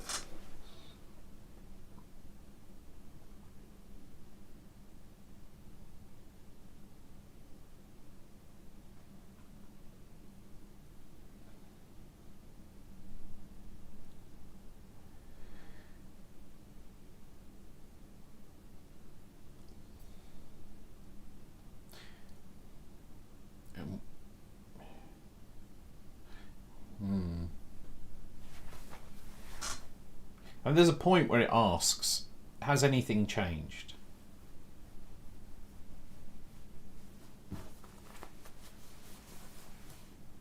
Right, it's a bit of a interesting language situation that we have here.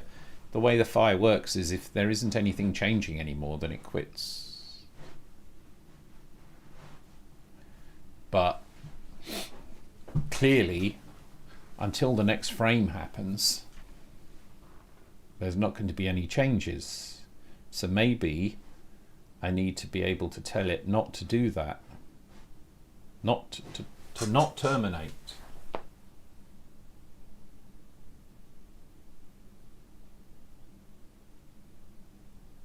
If there's nothing to do.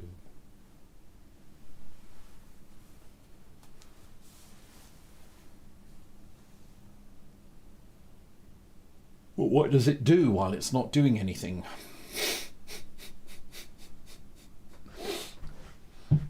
What does it do when it's not doing anything? That's the problem. That's the classic problem with the von Neumann architecture. It's always doing something. It creates the problem of the equivalent of the non-existent number 0 for the Romans that held them back. They didn't have a number 0. Turns out you kind of need one.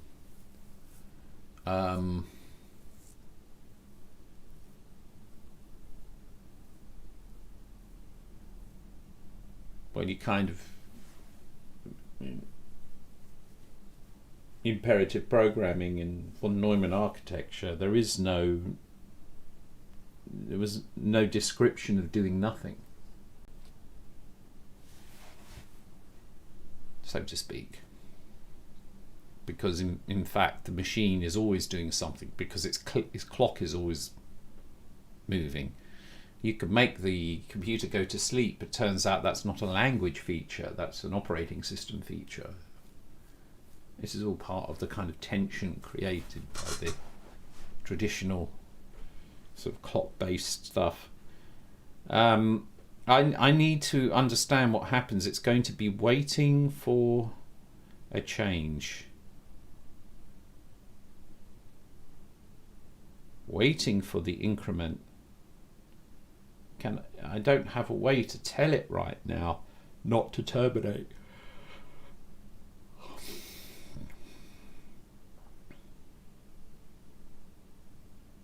And what's it going to do? Sit there and scan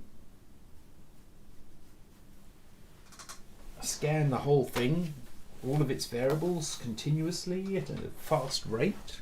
See? Because this is interesting. This is where you've got a clash of the two things.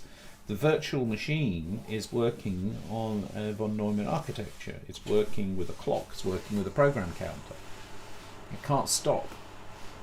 So what I was worried about was that then if I say don't stop, then it's going to just be operating its virtual machine loop at the fastest rate it possibly can, just waiting for the moment, polling for the moment that the frame counter increases. And so that's really bad. You don't want it doing that. I don't want it churning through the whole thing. I need to make it stop. I need to make the virtual machine stop running until there's a change to anything. And this is my first big problem, which comes from the implementation on something that's not based in Phi. And I'm just seeing it for the first time here, so there's some compromise is going to be required. Because in theory, the virtual machine should be able to wake up if anything has been modified. How do I do? Oh, wait a minute. I could do that. I could do a set store.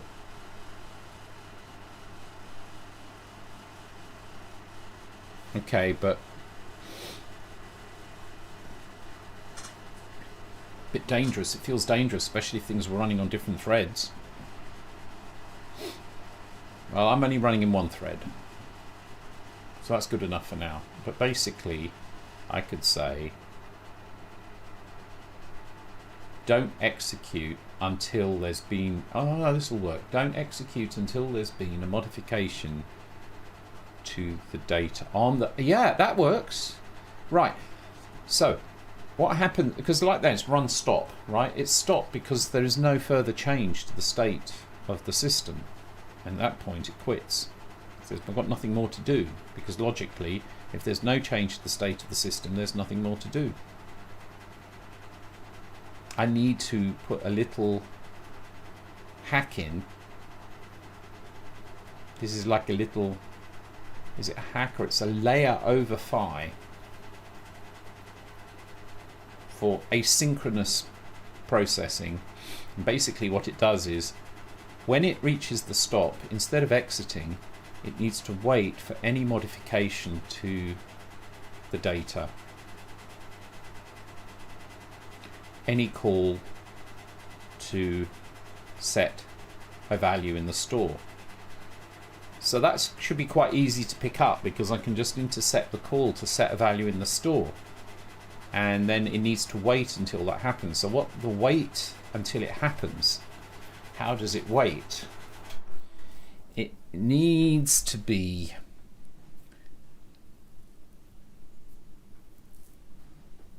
I need to set up a time, I need to set up a main loop.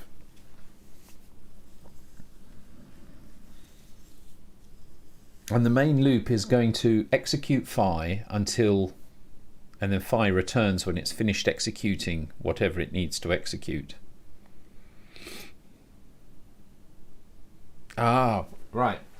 And then I wait until anything is modified in the store, and then I run again. But there's a problem, is that when it exits the virtual machine, everything disappears. It's just because it's finished. So I have to do it inside the. It's tricky. I have to do it inside the actual virtual machine call. So let's have a look at what happens here. I go main, blah blah blah, parse all the stuff, and then I execute the virtual machine. So this function here, that's this, is what it does, and this while it does that execution. I suppose I can have a special kind of execution that doesn't exit.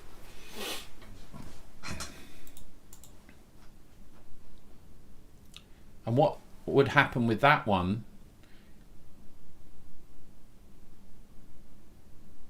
is it would go through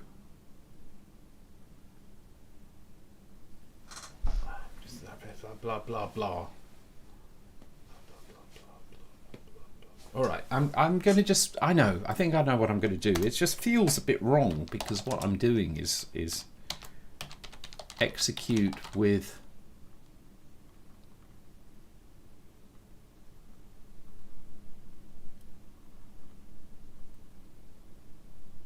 tick. It just feels like a hack, but I don't really see that there's it's the mixing the two methodologies. So this is the same as execute. It pushes the context.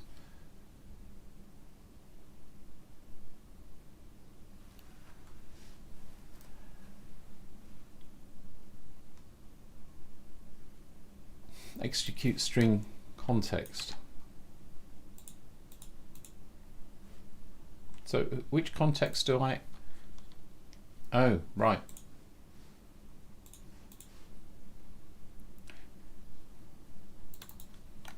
push the context. He's still using names for the contexts here. What I did down here when executed, executing it with a null name, which means it's the global context. So it's always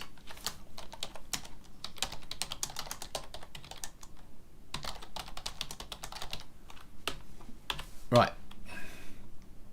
So now evaluate initialization, swap, evaluate begin, swap, down, blah, blah. Execute dependent rules.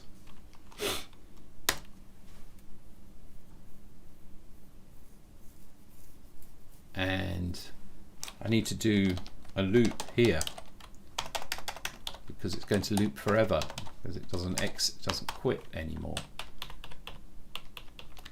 So we don't have to, it would never get here anyway, but let's just, for completeness, put this in here, evaluate, finish, and then swap. Hello, Dino. Yeah, hello. Evaluate the current watches, execute dependent rules, swap, evaluate current watches.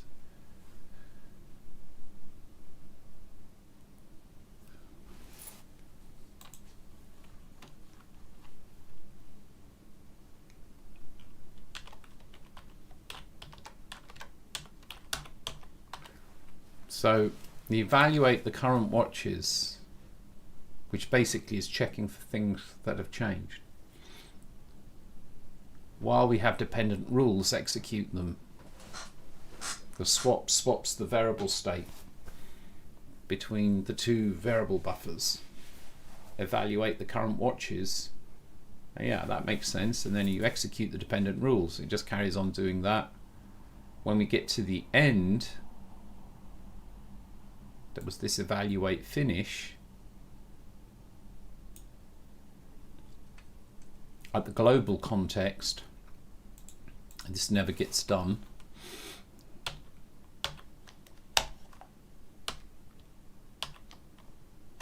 I just do that. It should never get here. I'll just assert.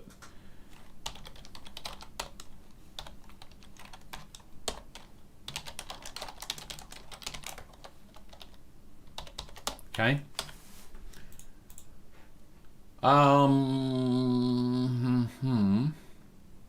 So it'll carry on now, but of course I need to be able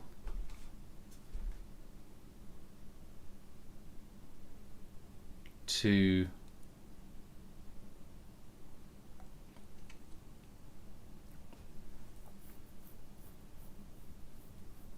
okay, here's where I can call the native thing that needs to be called every frame.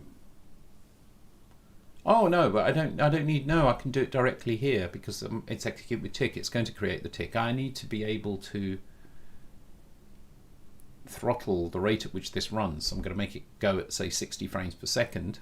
And so for that, I need to look at the sleep function.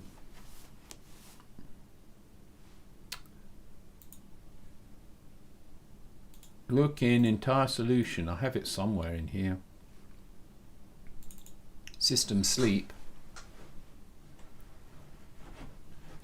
So did we have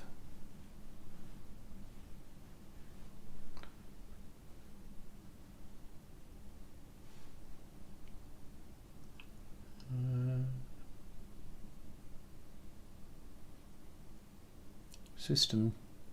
Yeah, I have a system here. System sleep. I already dealt all of that. I can just say system sleep. Cool. Right. Let's go back to here. So what we do then is here we say system sleep.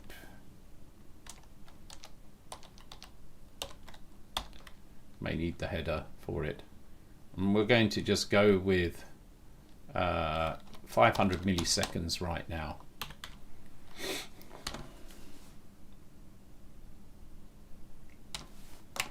Yeah, it doesn't know system sleep. So here, it's because I haven't included system.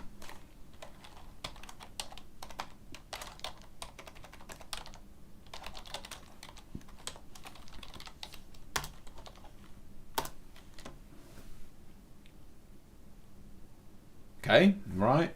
So now it will continue executing even when there aren't changes, but it's in effect creating a tick function. So we'll see if this works, and I'll do a print here. What was the cool?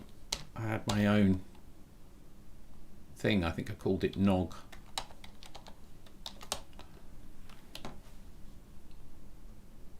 No. What was it? If I look into debug. Oh, that was something else. Debug out.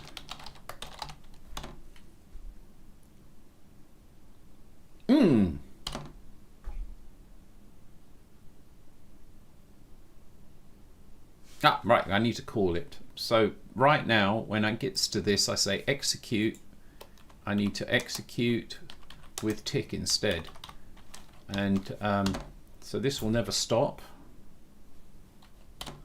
But I should get a debug log somewhere. It should be printing.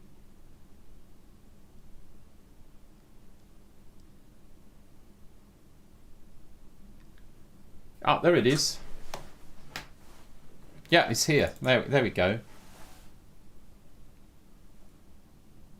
Once a second, it's printing an A. So that's fine. And I've got all this debug. It's going to be slow because I've got all these logs going on.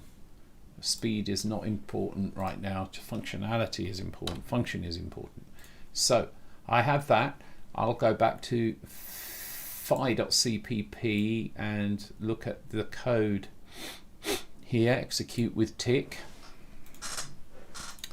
This is when I need to simply increment a counter. Now up here I need to evaluate in it. If evaluate begin,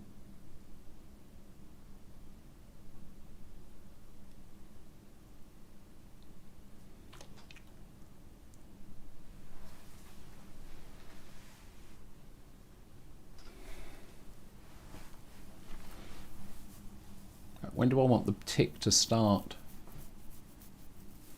I can just do after the begin, so when it comes here and after the delay it will actually just do it. So I can do a set store, I believe. Can I get that? I can.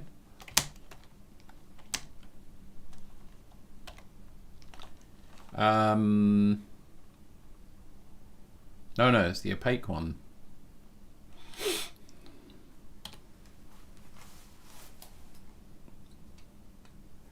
What's FIVM?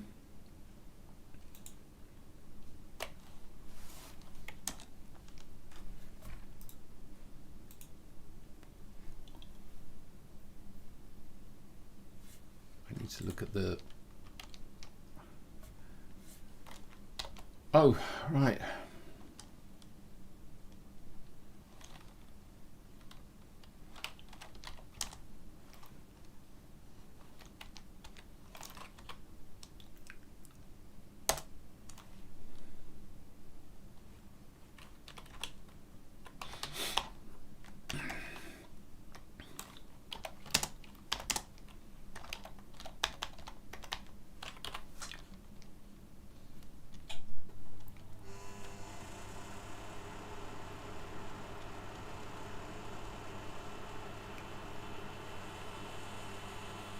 No, I have one available here as global context. Yeah, I think that's what I wanted, wasn't it? Hang on a minute.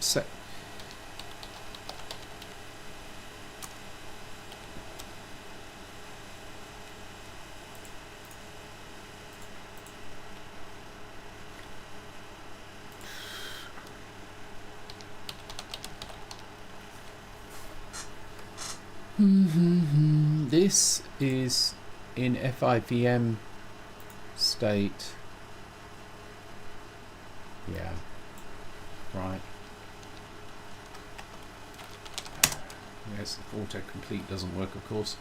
FIVM set store, and what I want to do is say X item, the name is going to be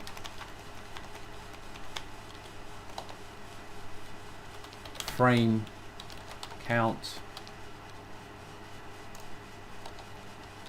0, so that's an integer, and that is the key.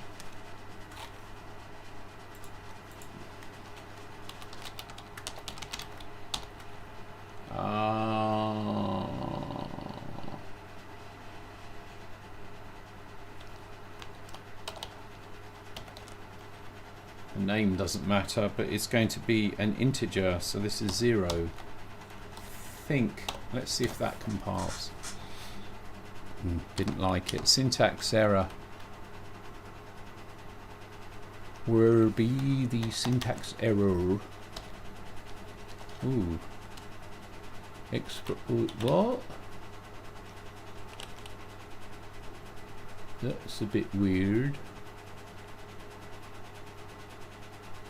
Syntax error with a dot.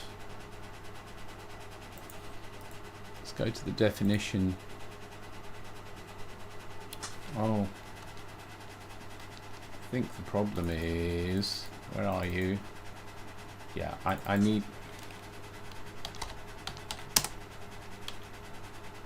Oh.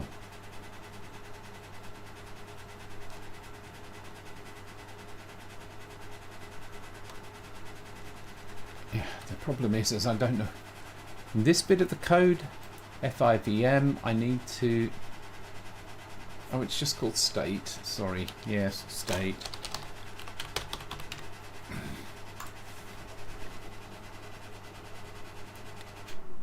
What have we got now? Exception. Identifier not found. Yeah, it's because there's a typo. Let's try that again. And now that succeeded. Let's try running this and see what happens.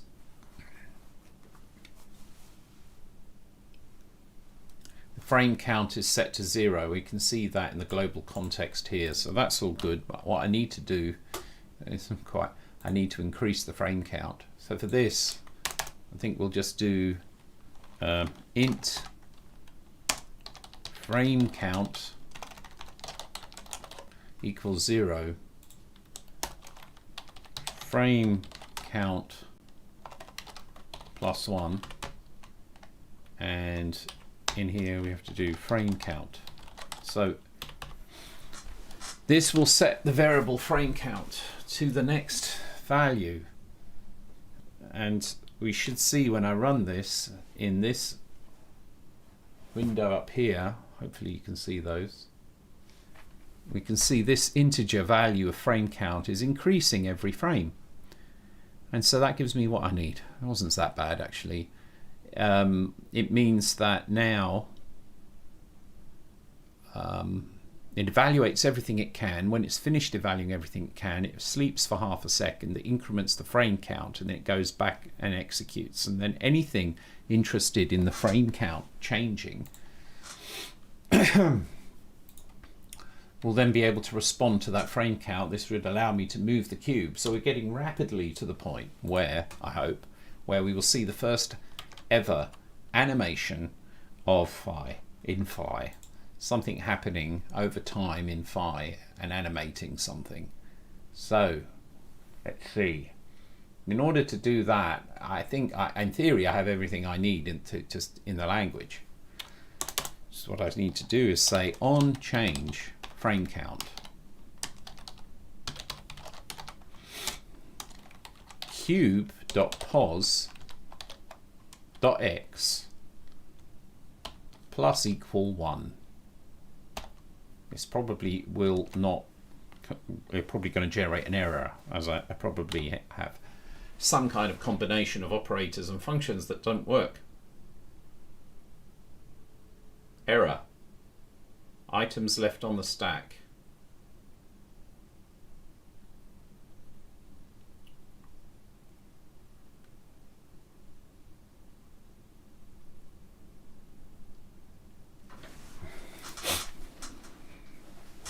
This means that after executing something, we actually didn't end up with an empty stack, which is what you should have. So that's a little bit troubling.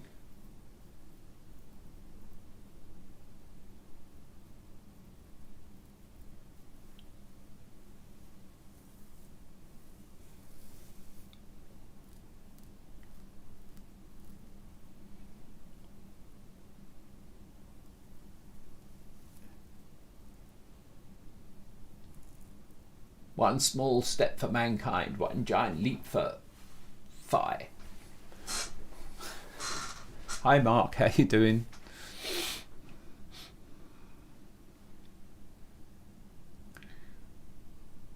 I think I was expecting some other kind of error there. It obviously the plus equals operation is not ready. Let's try the old-fashioned way.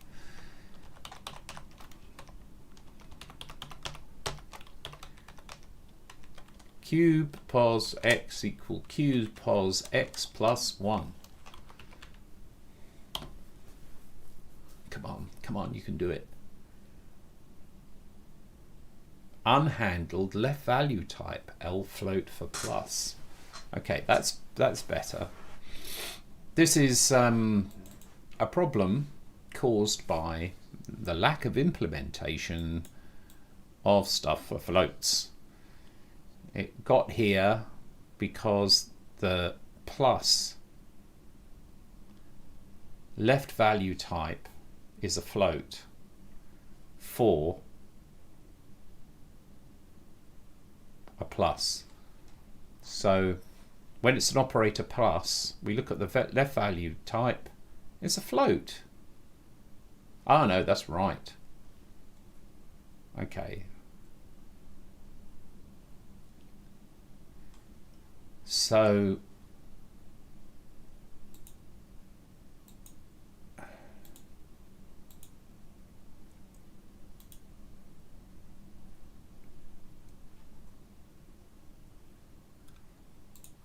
yeah, you know what? There's going to be easier way of working through this is actually just to put a breakpoint here and step through it.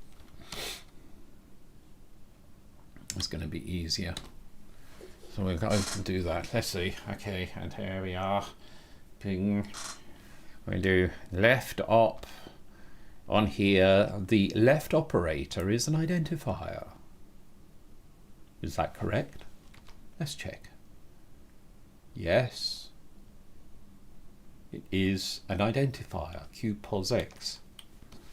And then we continue. What's the right operation? Oh, and it's just going and did. Because the right operation, okay, that was a bit of an unexpected jump, but I think, let's try this again. It's just me not keeping up.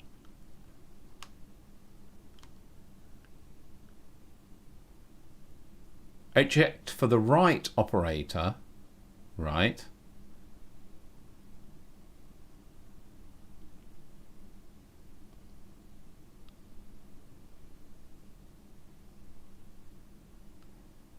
It says left.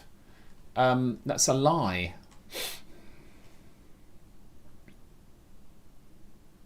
It's in this switch statement.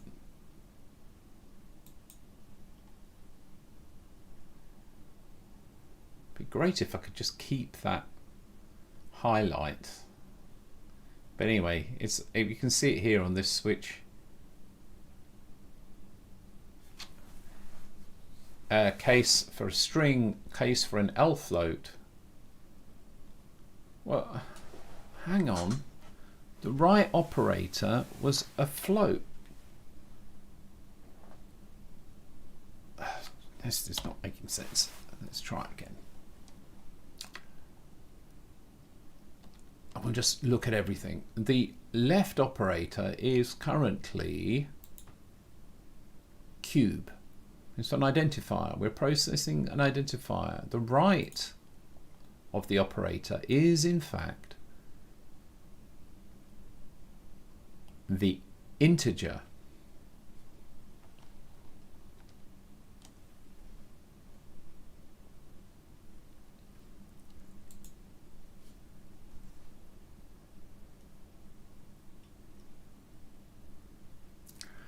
So it's lying. It's unhandled right value type, and this should be ER-op. So the actual confusion was due to the error message being incorrect.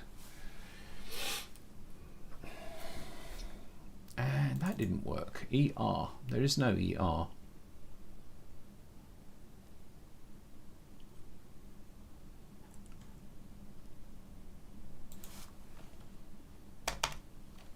Right op.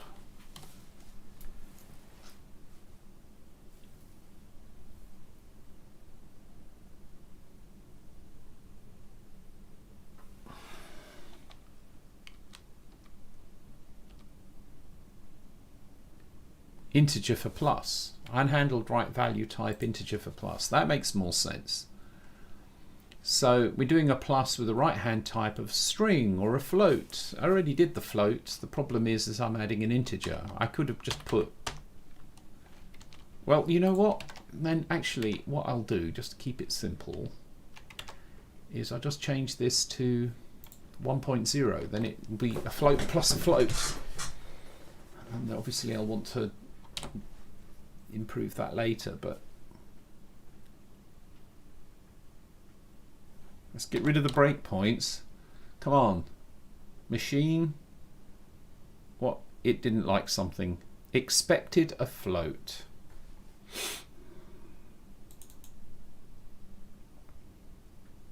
Oh, curious. Now, of course, there could be bugs in my virtual machine. I suspect that's probably... What is it? It says it's an integer. So this means that when I did the plus on a float,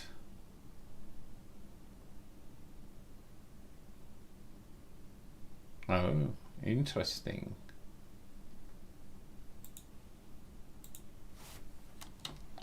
So this is a bug in the virtual machine. In the event, ooh, wait a minute! It never executed that. Okay, let's see if we get to the plus operator at all.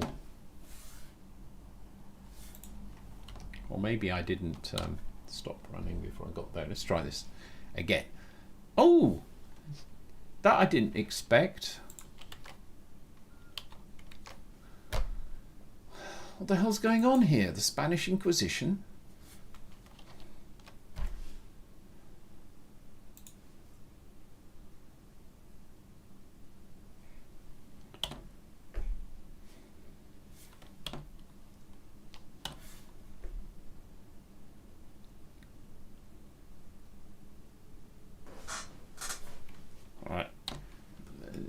It's a bit weird because, okay, I'm making an assumption that that error is due to this.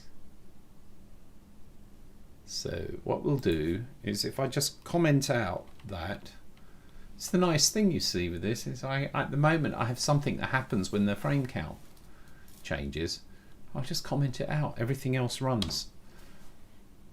You can just remove bits of code that you like without it actually causing things to go wrong. And we can see that it's still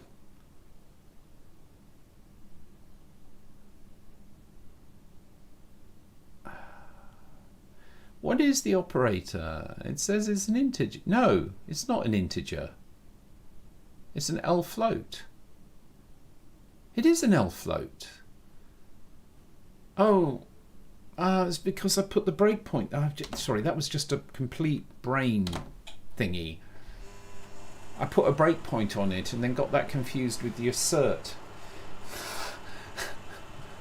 All right, so it's working again now. Yeah, that was pilot error. Let's turn this back on and try again. And what do we have now?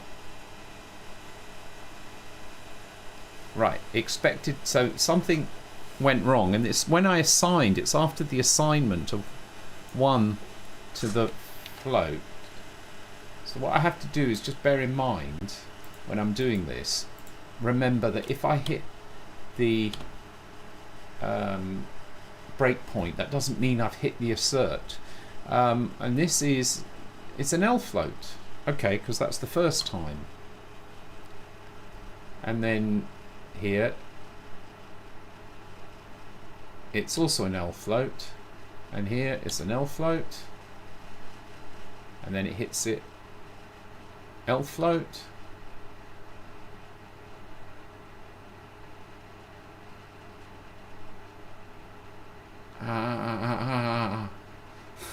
Right, don't understand.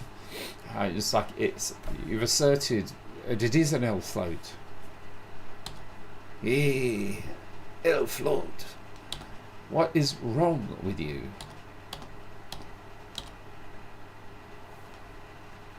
Yeah,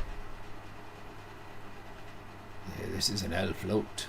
Look at it, L float. Elf. It is an elf float. It's a floating elf.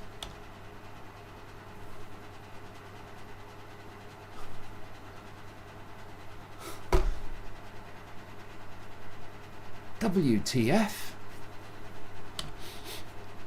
What the float?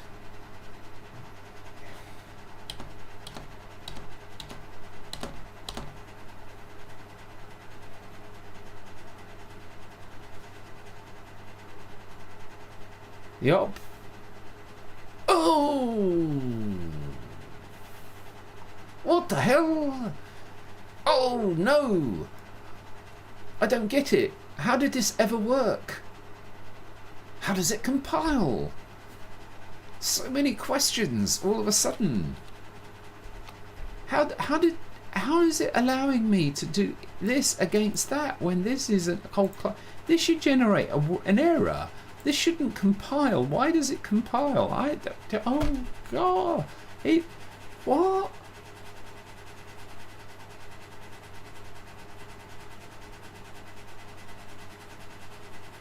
I'm just like, Heisenfloat. Dude, look at this. How does this compile? Do I spend time trying to figure out how this compiled? How did it ever work? How did it ever get through? All right, we've got to figure this out a little bit. I mean, because it's just like, I'm going, The problem is, the class has been compared with the float, with the operator. This should be x.op. The error is in the assert. Why does this come out as true? How does it compile? Point 1. Point 2, how does that come out as true?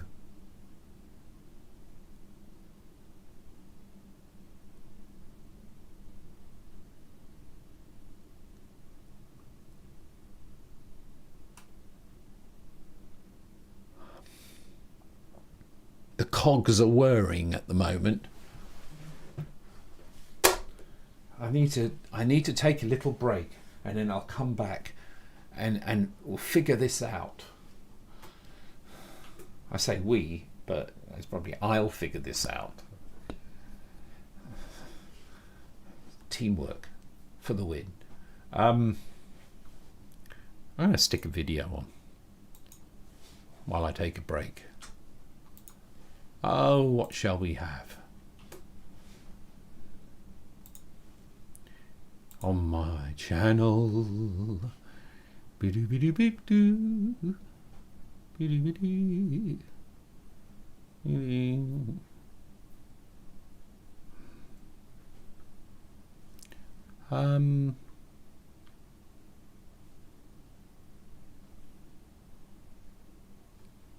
We'll do the Descending Jazz Bar Riff Blues. So this was in 2008. This was 12 years ago, and I was in the Netherlands. And with Karina, she's behind the camera. I'll be back shortly.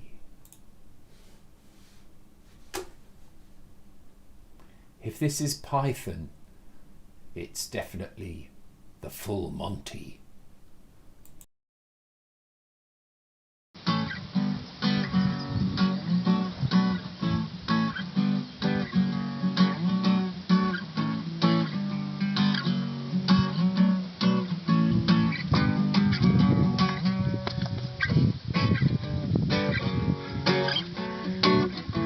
Sorry about that. This is a song I wrote a long time ago, and we normally end it when I play with the band.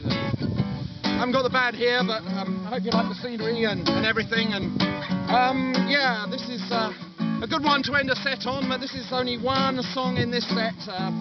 This one is called the Descending Jazz Bar Riff Blues. It's a bit of a long title, and it goes something like this. Are you ready? Here we go. All right.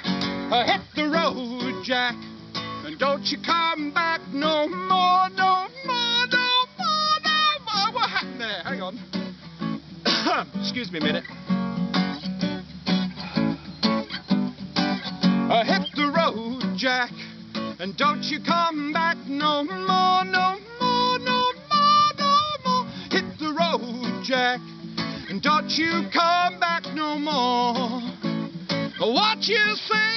Hit the road, Jack, and don't you come back no more, no more, no more, no more. Hit the road, Jack, and don't you come back no more. Now the astute of you out there will realize that this is not my tune. It's just the intro that I use for my tune, because I tell the story of how one day I picked up my guitar and I started to play this riff you've heard on a million songs or two. Now it's a riff that I should not use, because it's been somewhat overused. You know, it's been musically abused. It's the riff that I should not choose. Hit the road, Jack, and don't you come back no more, no more, no more, no more. Hit the road, Jack, and don't you come back no more. Now I tell this story because I got stuck doing this riff over and over again when I was playing guitar many years ago, and I couldn't escape, and they couldn't even pull the guitar out of my hands. I was in a kind of musical trance. But then how did I get here today, reasonably healthy? Well, I had an evolution, I had a metamorphosis. I decided to get into jazz. Jazz was my savior, and here it is. Here's jazz. Are you ready? Here we go. Isn't that cool? But you can't do a jazz tune in 4 chords unless you're into modal jazz, which I did not know about at the time, where you can get away with 1. So I added another 4 like this.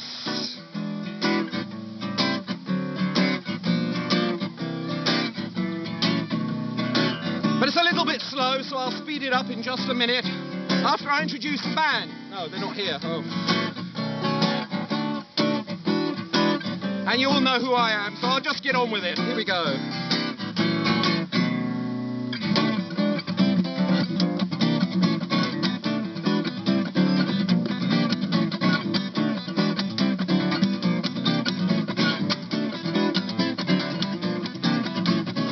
Descending jazz bar riff blues, you know it's a riff I cannot choose. I got the descending jazz bar riff blues, you know it's a riff I cannot choose. I'm standing at the bar with the blues, standing at the bar with the jazz riff blues, standing at the bar with my guitar and the jazz riff blues. Yeah, yeah, yeah. Hey, hey, hey. A friend of mine, he plays saxophone. You know the girls, they won't leave him alone. They like to watch him blow. Oh, when he blows, well, he's never on his own. Now me, I play guitar. You know I never seem to get very far. But then one day, I met her and put my guitar away. Descending jazz bar riff blues, you know it's a riff I cannot choose. I got the descending jazz bar riff blues, you know it's a riff I cannot choose. I'm standing at the bar with the blues, standing at the bar with the jazz riff blues, standing at the bar with my guitar and the jazz riff blues. Yeah, yeah, yeah. Hey, hey, hey. Oh, oh, oh. Hey, hey, hey, hey. Biddy ba dee dee ba ba ra ba da biddy beep dee ba so ba ba dee ba ba biddy biddy ba da beep ba dee dee dee dee dee biddy biddy biddy doo ba dee ba doo dee dee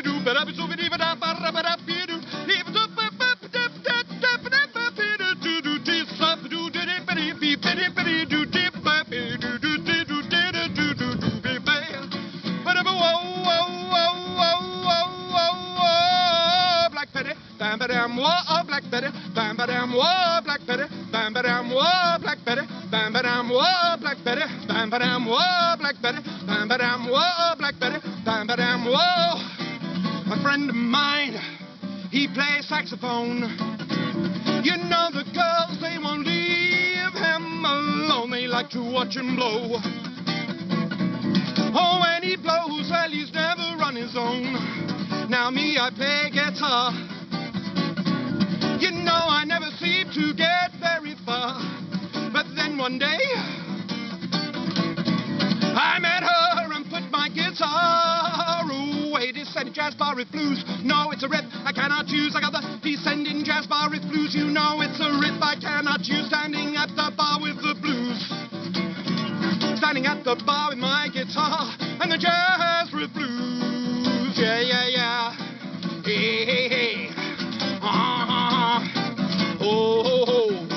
Hey, hey, hey, hey.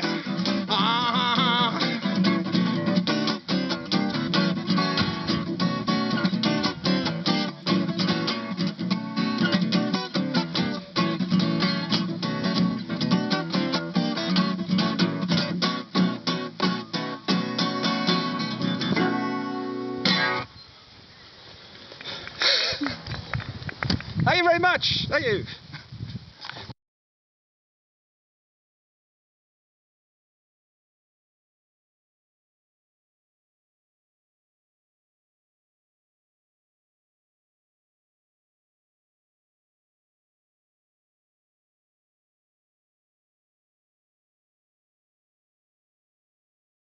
Saying that the people applauding were just passers-by, and they were keeping their distance because, you know, it's always a bit scary to approach spontaneous displays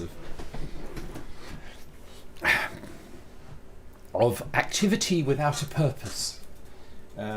People always get nervous about that. Oh, wait, I figured it out. Well, yeah. Okay, right, so where were we? It was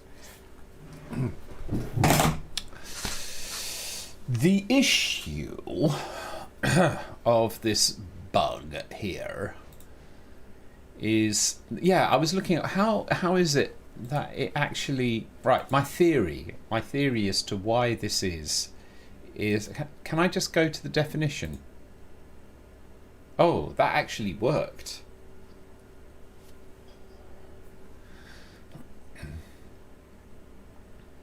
I've done something perhaps a little suboptimal with my... Oh, hang on. Oh, right. Yes, I figured it out. What's that black thing?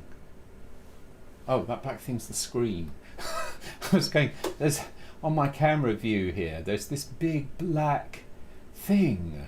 It's called the edge of the chat area. Dear me, never mind. All right. It's weird. It looks like I could have more space for... Yeah, just a second.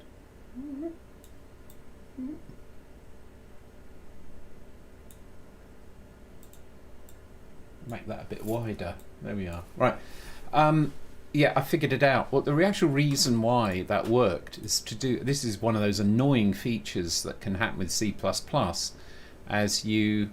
Because, you know, C++ is a strongly typed language. Oh, time for a rant. It's a strongly typed language. That's right. It's like, it's very important that we make sure we never mix up our types, right? Well, what's actually happened here is that, you know, I had to implement a equality operator. It's just necessary for other stuff to work, so I did that. So it's able to compare between, you know, an expert item and an expert item, right? I need to, well, I don't want to call it expert item. I'll just say item from now on. It compare it between an item and an item, okay?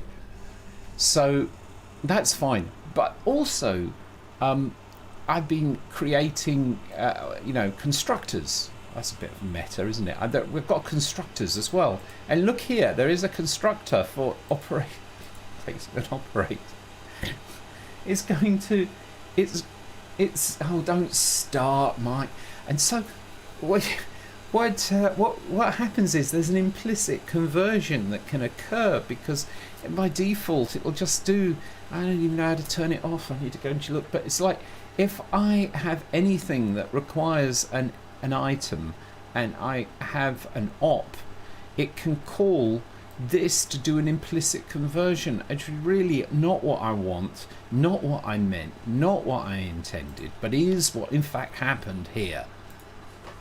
So by following sort of what seemed like robust principles of in the C language, using the C language in the way it was intended, I ended up in a type mix muddle. So this is just really annoying. So fortunately, you know, well, no, it's fortunately it led me down the garden path. Because first of all, it's the reason it compiles. There's an implicit conversion from this to an item. It is implicitly converting it.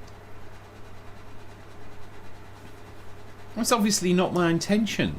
I don't intend to compare this operator with this. It's not what I actually forgot to say ex.op, but I did not get a compile error. The problem is that then it also did not assert. Now, why didn't it assert? Because as long as the equality operates, if I convert the operator lfloat to an expression, I'm basically creating a float item that's like a null float item. That's a float item which is the float is actually set to 0. So in fact, as long as this has in it a float which is 0, this will actually be true, which is true that it was 0 because the cube starts at 0, 0, 0. So it actually went through all three asserts without asserting. So not only did it compile, it actually went through the first time okay.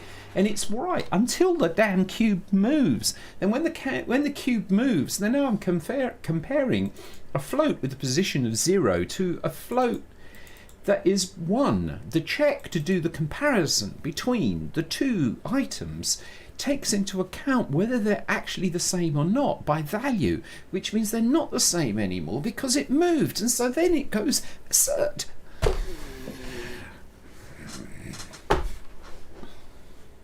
Horrible. I wonder, is there a way to turn off? I'm going to just check. Can I turn off C++?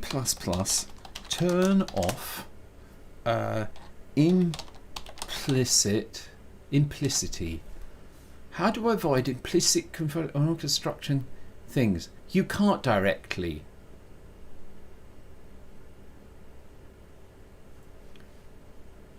Okay, this is dealing with primitives. How to avoid implicit conversions. C++ is not a bad language per se. It's just, well, kind of suffers from bloat. In the words of Richard E. Gouche, it seduces the programmer, making it easy. Well, whatever. How do I do it?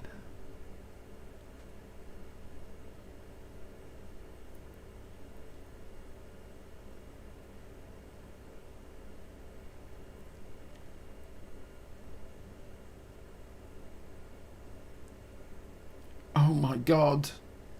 My head hurts just even thinking. I don't think there is a way.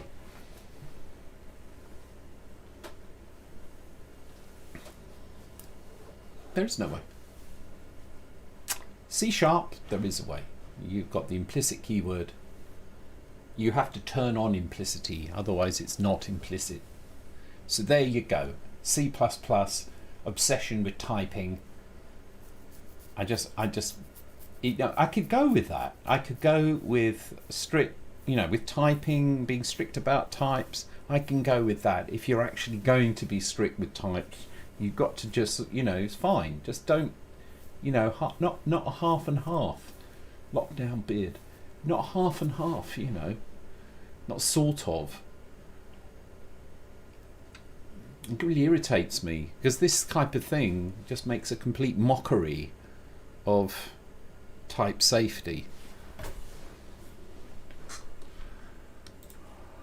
It's just like accident waiting to happen. I suppose the only way I could get around this, other than looking at some very nasty things up there which I didn't like the look of,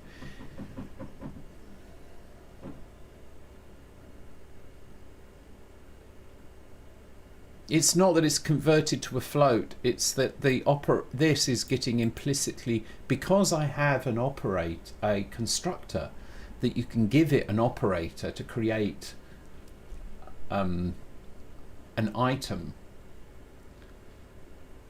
because that makes sense. It's like I want to construct an item that is basically a blank operator. The operator, though, just to be clear, an operator it's actually a type. It's more, maybe it's misnamed. It's the type of the item because it evolved. So it's like I'm creating an item that is a float. It implicitly does that, so it creates a blank one. But it does that when doing the comparison. What the correct code is this.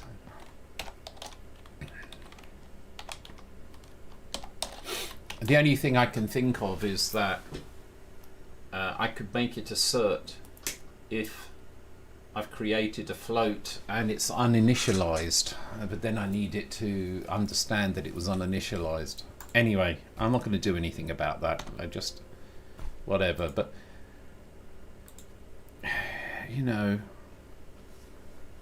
C++ is a language where everything is done. It's not only that it suffers from bloat, it's that everything is done by halves.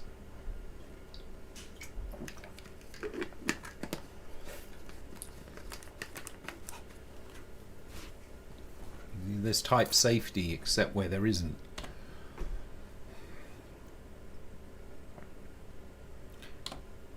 So let's try this and see. No, I'm unsure. What's happening?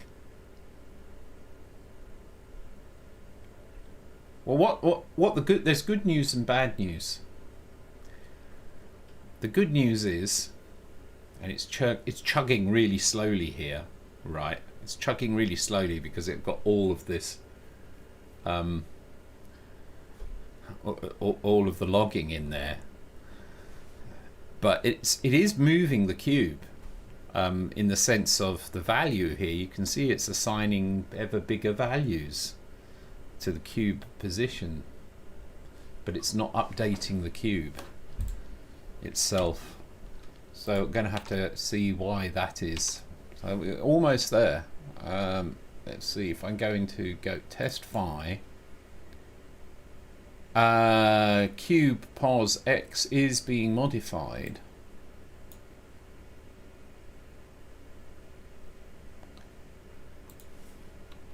Is it calling update cube position?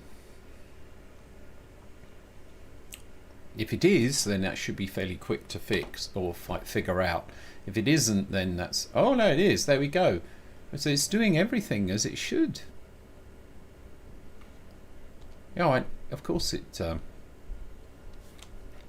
knew it was executing that because that's where I had this problem. So let's see. EX is a float. Oh, but its value is 0. Cube pos x. Yeah, look, from the context, with the global context, read the value. Oh, yeah, it's just silly me. I need to let it run a few.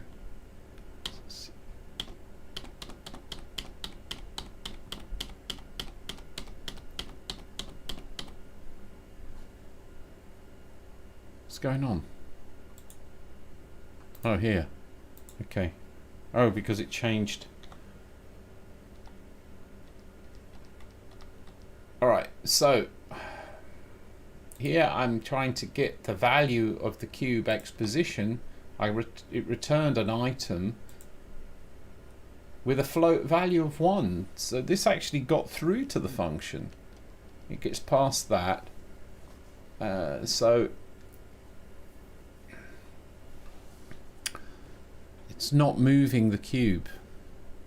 What's the name of the cube? Well, let's go into the move function.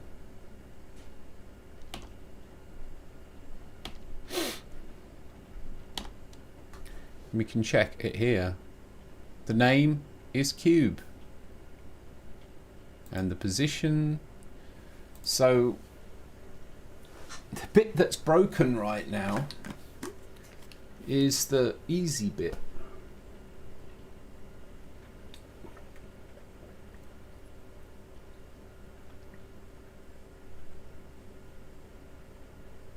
It's sending the command to move the cube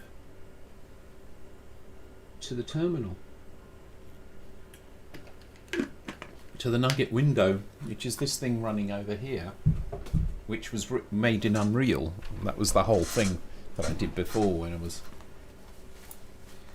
made this in Blueprints with C++ to, you know, work with raw sockets.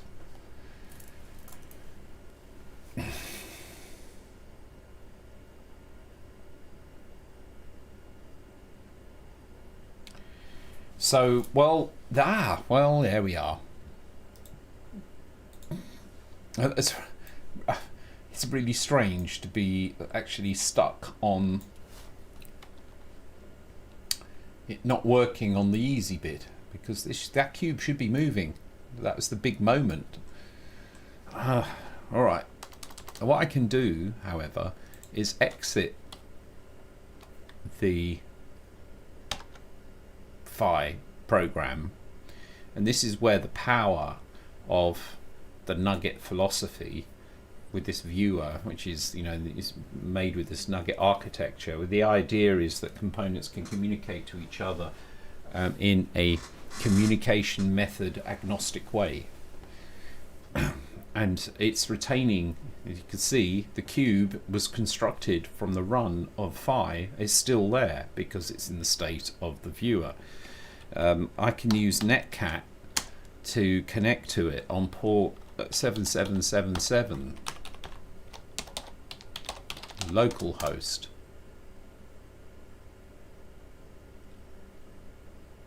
And looks like it's connected. And I can send it instructions. So I could say position 00 0050, name is going to be cube, and apply position, and it should move. It doesn't, so something's broken with the viewer, maybe.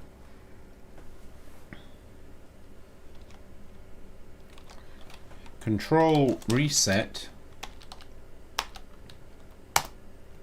Well, that's listening.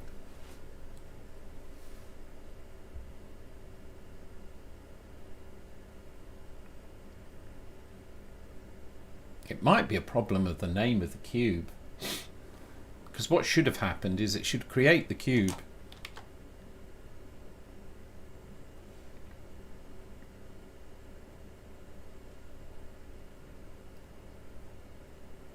That it didn't move means that the cube. The guess is that it's the name of the cube is wrong. So what I'm going to have to do is look at where it called make cube.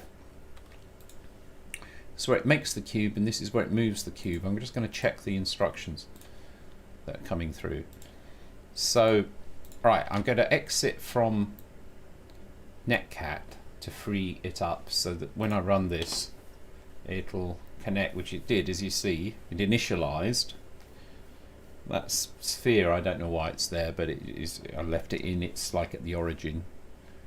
And then we can see send format.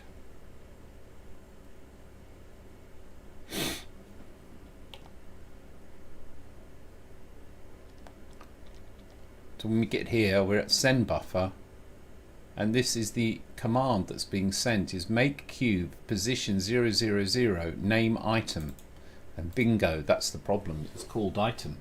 Haha, not cube. I have a little baguette.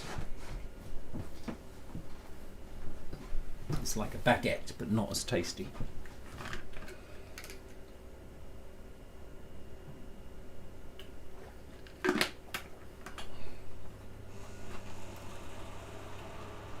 Oh, it moved on.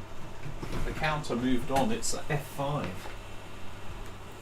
We won't see. I'll be in bed when that reaches the 8th digit. If you're wondering what I'm talking about, you could see earlier in the stream. Okay, so the problem is because come on, we're so close here. This would be great to finish this off. Should be there almost. When it made the cube, it said make graphics cube item, and it takes the name. It's item.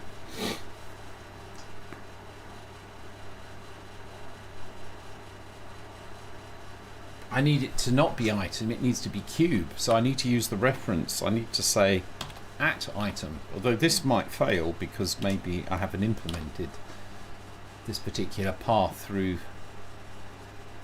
Oh, I don't know. It seems to have said, oh, okay, I'll do that. And the name is cube. I think that fixed it. Okay, right. So let's just exit. Drum roll. This is the first animation of something with Phi ever, other than the version of Phi which I never made public like several years ago. That was actually nothing much like this other than the architecture. And never mind, I'll get on with it. Right, here we go. 3, 2, 1. The cube has appeared. It's undefined value cube. Oh.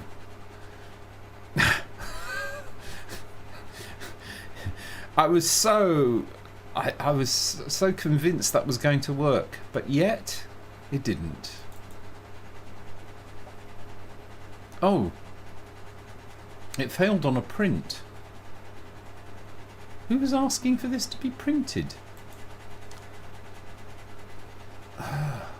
Let's have a look at the... What's printing? Oh. Hello, Dino. Shut up, Al. Okay, there's this line I had here.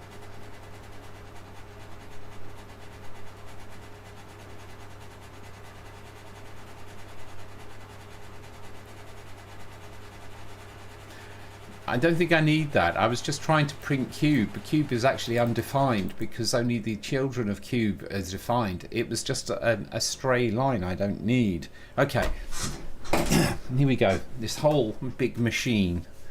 I'm going to start it up again. Okay, here we go. Drum roll, please.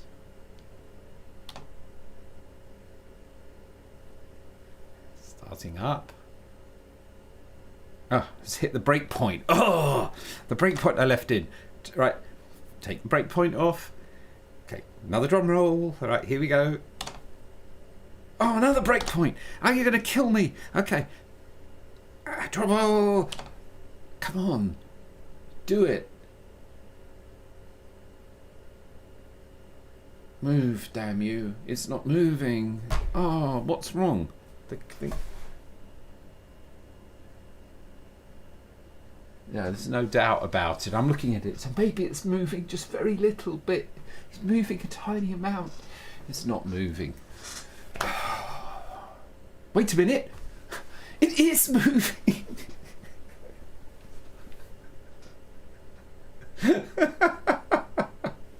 very tiny amount. It was moving. You can see because that little ball there is sort of emerging. The ball is not moving, it's the cube is moving away from the origin. Okay, but that's like painfully slowly.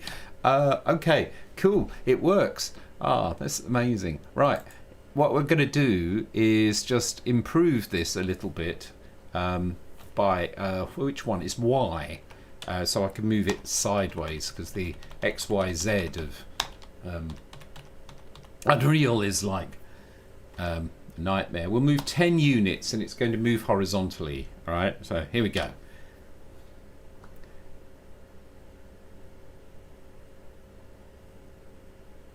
Yeah, that see, it's moving.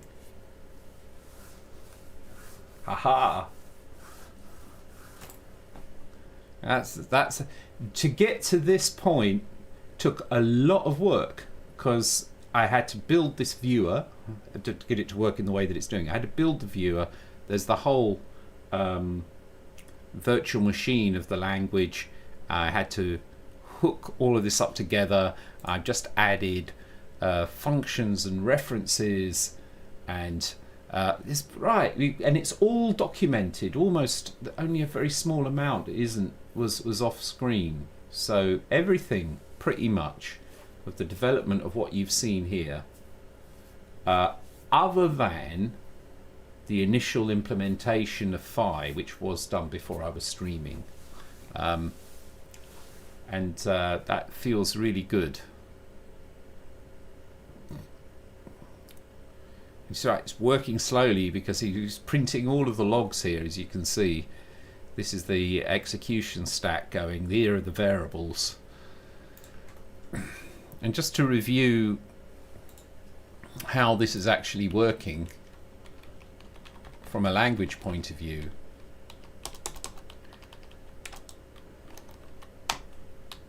I have a function here called makeCube. MakeCube. And you pass to it the name, well, it's not the name, the identifier that you want to assume. Exactly. Well, all on tape. That's right. That you read off at 300 baud.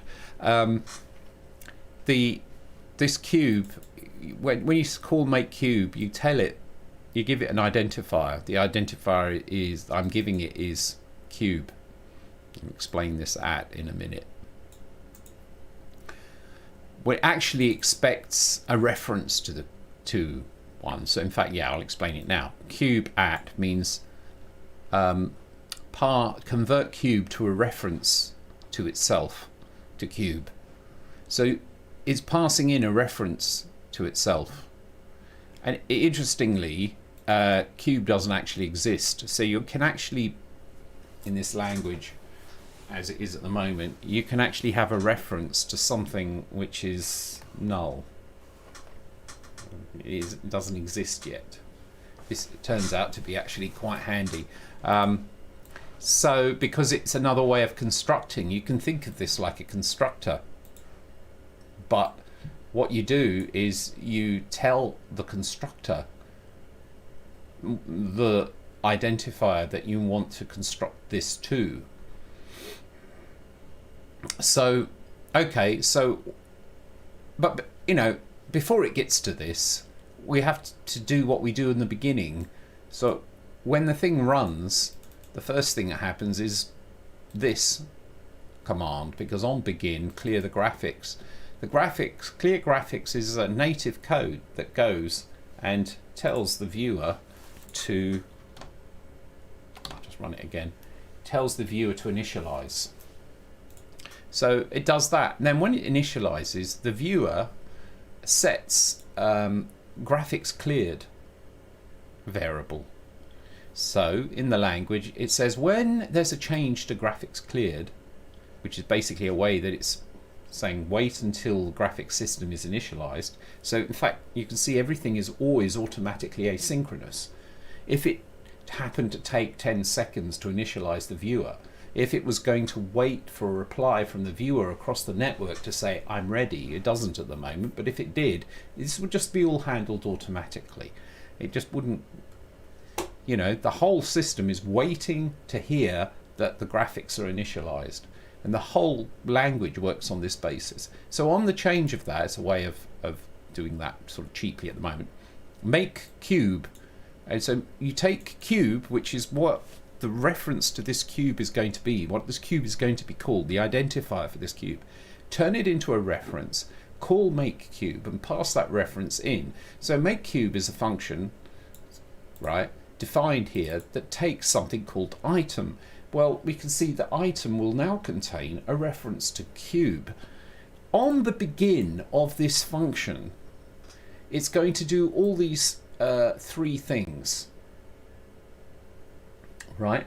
It's going to set a variable called, well, the reference to item, which is cube. So cube pos x will be set to 0, cube pos y will be set to 0, cube pos z will be set to 0, and it will also send an instruction to make the cube visually, which this then turns into a network transmission to this window, to the Nugget viewer, and that's where the cube appears. That's it. So that was, this is actually pretty big because there's some major stuff going on in here from a language point of view. So, okay, then what happens? Well, this has actually changed the state of the position of the cube. There are rules which are put in here. Currently, this has to be external, but the intention is to be able to put these inside the function, and these rules will become active. It needs to actually write the rules into the program. So in a sense, function would be, it's like self-modifying code. When you create the cube, it will also create the rules for that cube and add them to the set of rules that make the program. So in a sense, that means that the constructor also adds the code that are needed to run that particular thing that you've created. You can see that this is how you can do polymorphism, for example, but it's different from other languages. It's different from C++ because in there C++ never is able to write new code, but in this system, because the code and the data, there's no real difference between the two. Data is code and code is data. You can just modify the program because the program is just data. And so in this way you can make the cube and add the specific rules for the cube. I haven't written that functionality yet. I'm sort of doing it explicitly here just for now. So on the change of the cube position of X, Y and Z, it updates the cube position. As I said earlier, there is an inefficiency. If all three move, it's going to update the cube 3 times. But this will be dealt with by having a construct where I could say on change of any of these, just call this once. So it would be on change of cube pos X or cube pos Y or cube pos Z. But I haven't built that into the language yet. So after this function is called, it sees that one of these has changed. If all of them are changed, it calls update position on the cube and the cube moves, or will move. Okay, fair enough. So the next thing though, or the last thing in this program,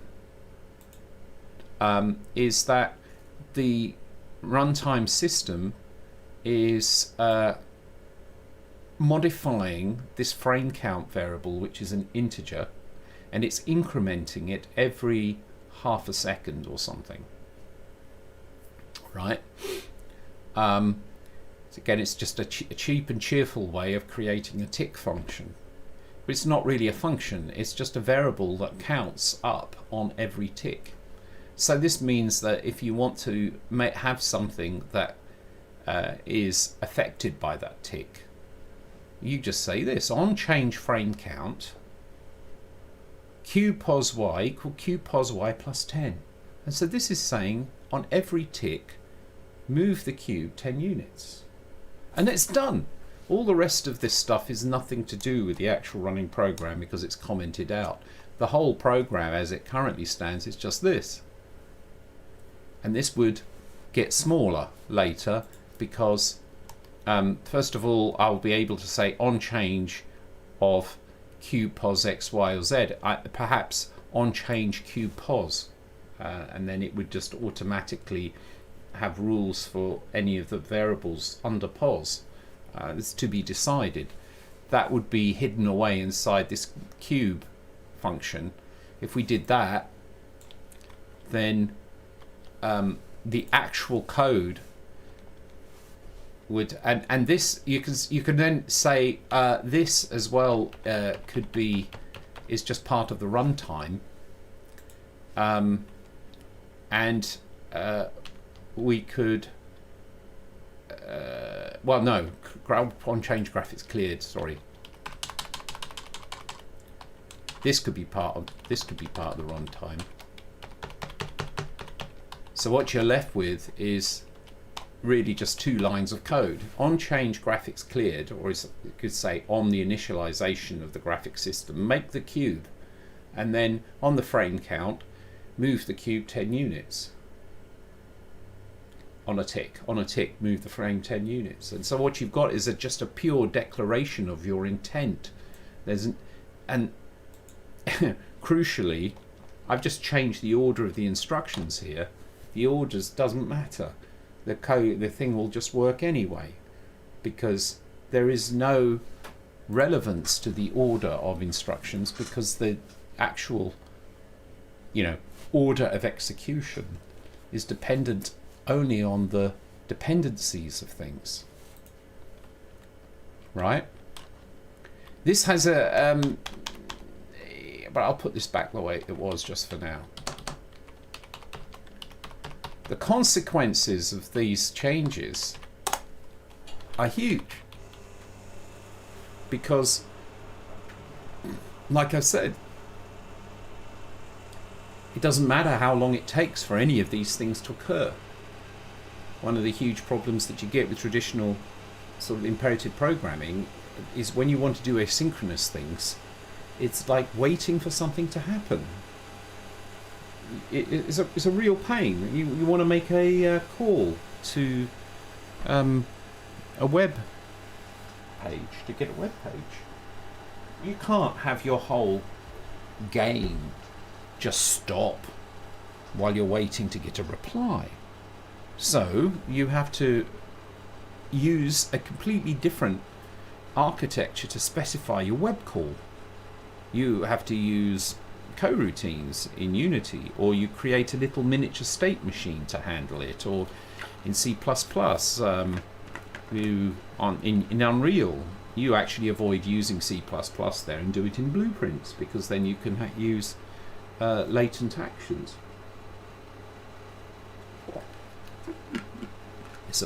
Here, you don't have to.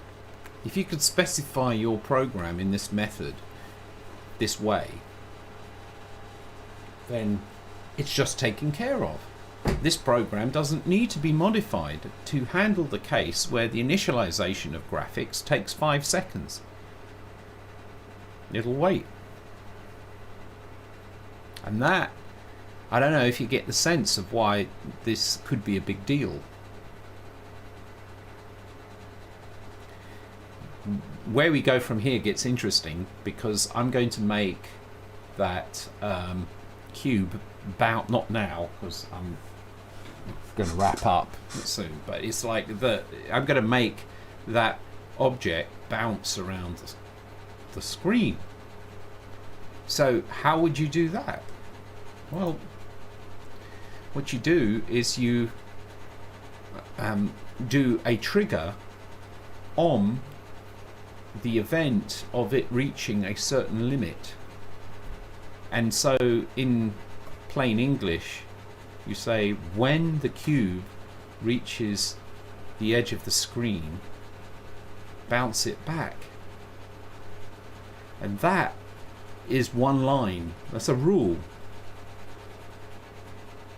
So that will be the next thing that I'll be doing, is showing how you can get it to react to events that occur, to, for example, keep it contained within the screen bouncing around, with rules that the order in which you specify them do not matter, and they are a specification of intent.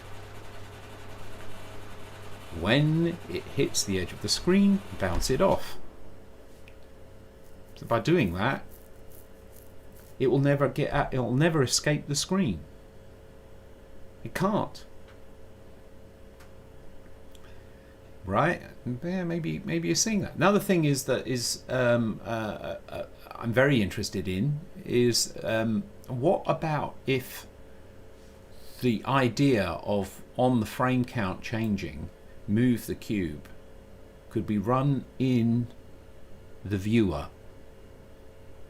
See, right now it's run here on the client that connects to the viewer. But couldn't I run that line in the viewer? And that would be distributed functionality. And if I get this right, and if I'm right in the theory, I think it would be possible to put in the language a specification of where a rule should run, so that I could say the rule runs here, or the rule runs on the server. And whether the rule runs on the client, or the rule runs on the server, makes no difference to the function of the whole system. It's like you could just literally move code between different executing machines, right? Different computers. You could move the code between different computers and it wouldn't actually affect the functionality of the code at all. So then the next thing you could do is you could have automatic optimization of these things, because then these pieces of code can be, since they can, in theory, if I'm right, be distributed amongst multiple machines, you can do that distribution automatically. You could have optimization at runtime. Well, you can't do that. There's no language that I know of that does. No, that's not true. Runtime optimization, I suppose you could do that in SQL. That would be the closest thing, because there you put a query in and it optimizes the query before it even executes it. So you could say it can do that dynamically. But in terms of things like C or Java or any of these languages, you can't do dynamic optimization unless you build the whole architecture to do that. You're getting the picture here. So that would be really exciting if I can get that to happen. It's like, here's the code, and now I'm moving this one piece of the code, one rule is now going to run on a different machine, and it just works. So exciting stuff, I think. Do I have an on destruction callback? Yeah, this is a really good question mark. I'm sorry, question mark. You must get that a lot. I'm sorry. That's a really good question. On destruction. Yes, we could do that.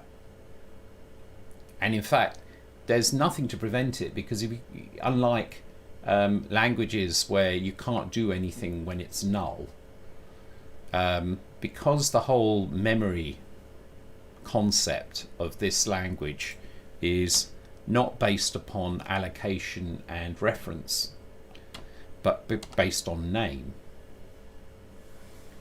right? That's the whole thing. There's a few strands of things that are brought together. Memory in traditional systems, right? You go and say, I need 1 megabyte of memory, or I need 10k of memory. And so you do, you call an allocator, and it's right, here's your 10k of memory, and you get a pointer back. But it doesn't have to be that way. What if your allocation is by name? So you just say, I want 10k of memory. And please call it Fred. So when you do that, then the only problem that you have, or any concern you have, is on the naming. And you could have clashes and things like that. Okay, so you use namespaces and that gets rid of the clashing.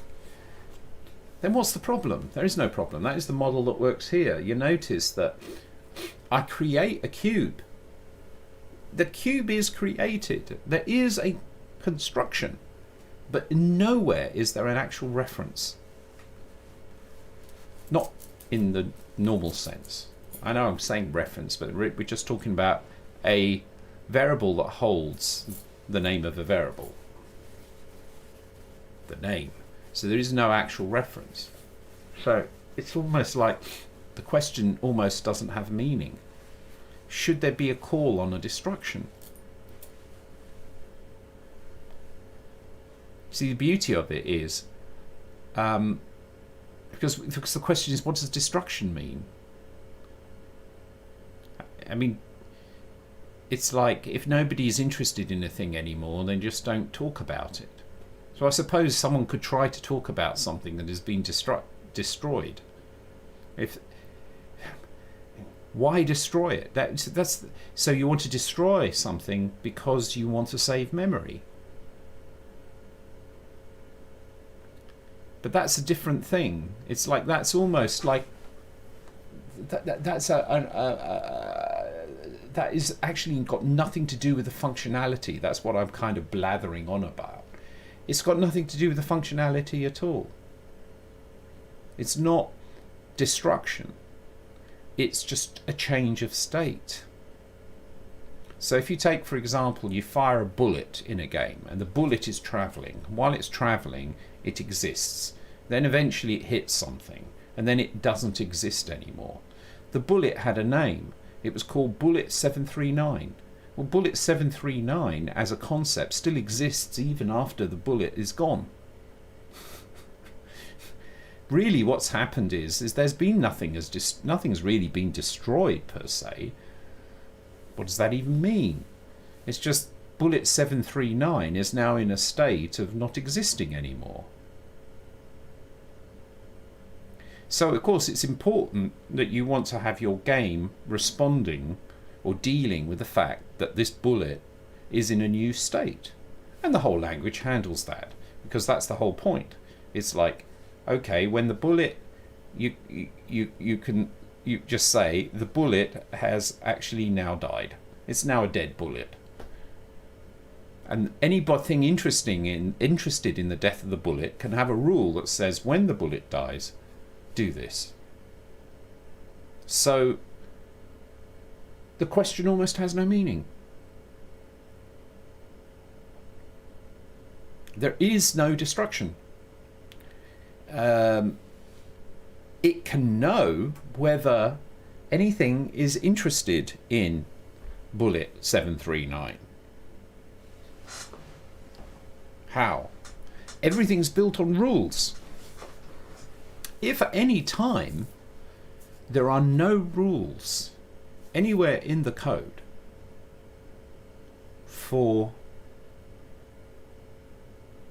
that are interested in changes of state to Bullet 739, then Bullet 739 doesn't matter anymore and can be discarded. Because the rules, for each rule, it's perfectly clear what the inputs and the outputs are. So you you immediately have access to all the inputs and all the outputs. You know for every rule what changes can trigger the action, the rule to take place, the action of the rule.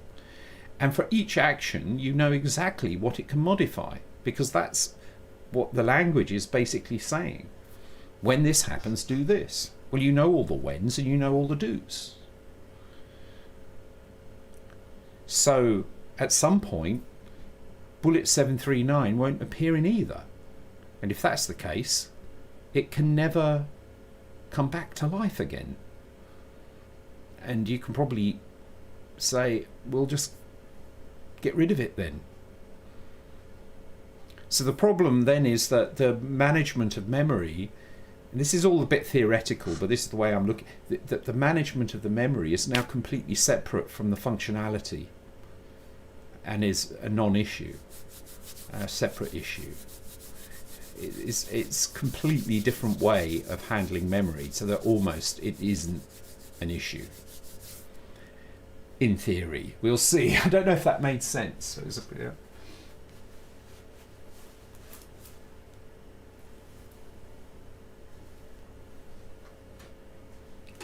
Why comments are turned off? To what? Oops, something went wrong.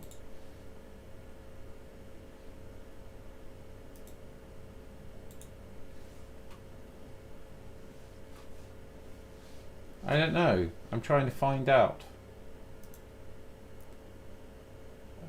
Copy link address.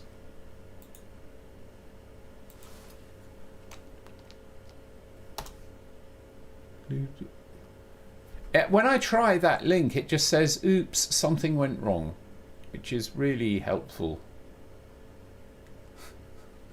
So I've got no idea what you're... Oh, hang on a minute.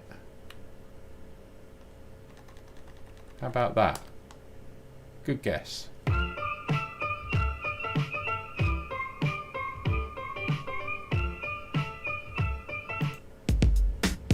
I'm a man with a mission.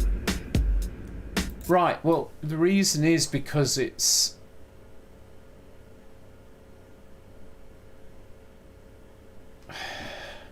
Who posted this? Oh, right. It's posted by CD Baby. I don't know. It looks like CD Baby put it up, and it puts it up with comments disabled. Maybe I can change that, actually. Sorry, we just had a change in topic there.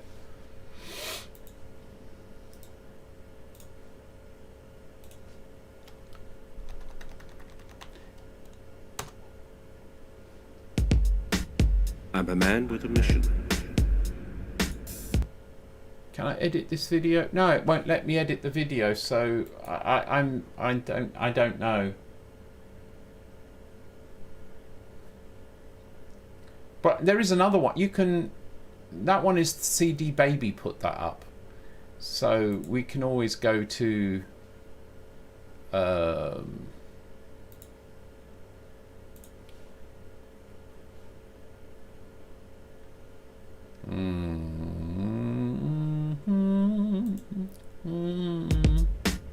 a man with a mission.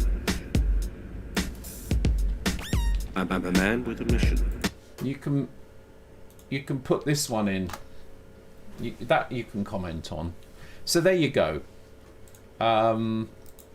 There's a lot, really, that you gain by getting rid of the program counter and control flow, and ultimately the clock. And we'll see.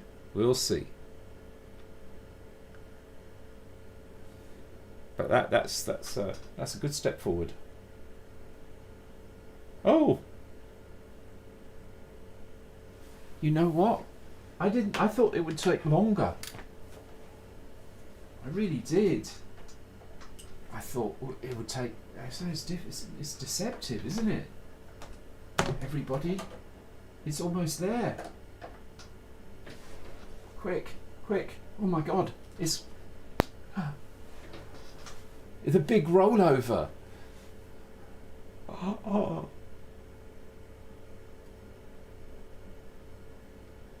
Look, B FFB. FFC,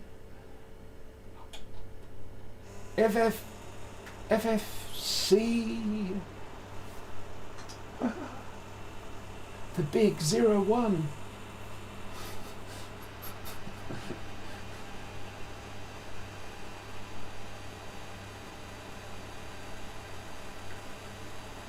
It's so close. Look at this. Oh, we'll see FFFFFF in a minute. E.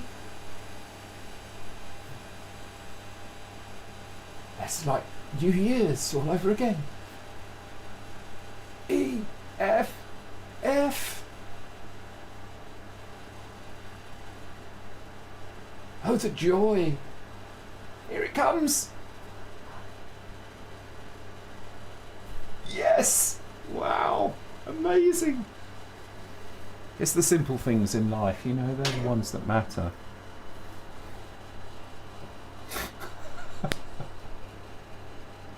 Yes. Why are some caps and others not? It's because it has to fit into a 7-segment display. If you can figure out how to do a capital D or a capital B, let me know. Alright, well, it's 2 in the morning. I think it's time for me to settle down. I'm the man with a cube. About mission, the man with the cube. Major step forward tonight. Really happy with that. And I will leave you with a video. Well, we might as well, because it just came up, so it's quite natural. We'll end tonight with person with a mission.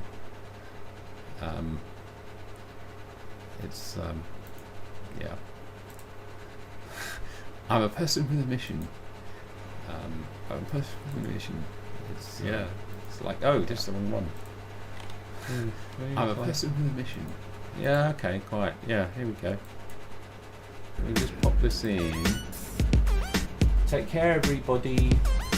Good night. I'm a man with a mission. Okay. I'm a man with a mission. I'm a man with a mission.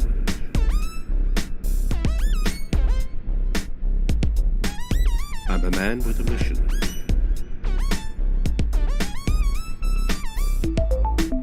I'm a man with a mission. I'm a man with a mission.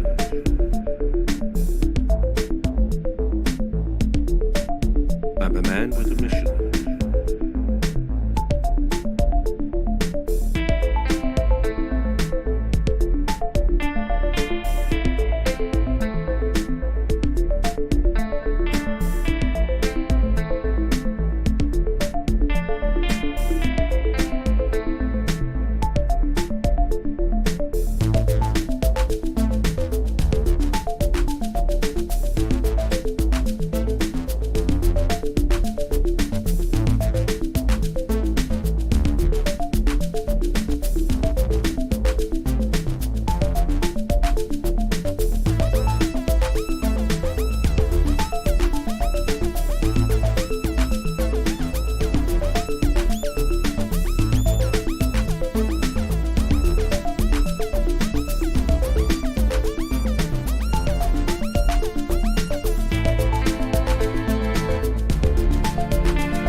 man with a mission. I'm a man with a mission.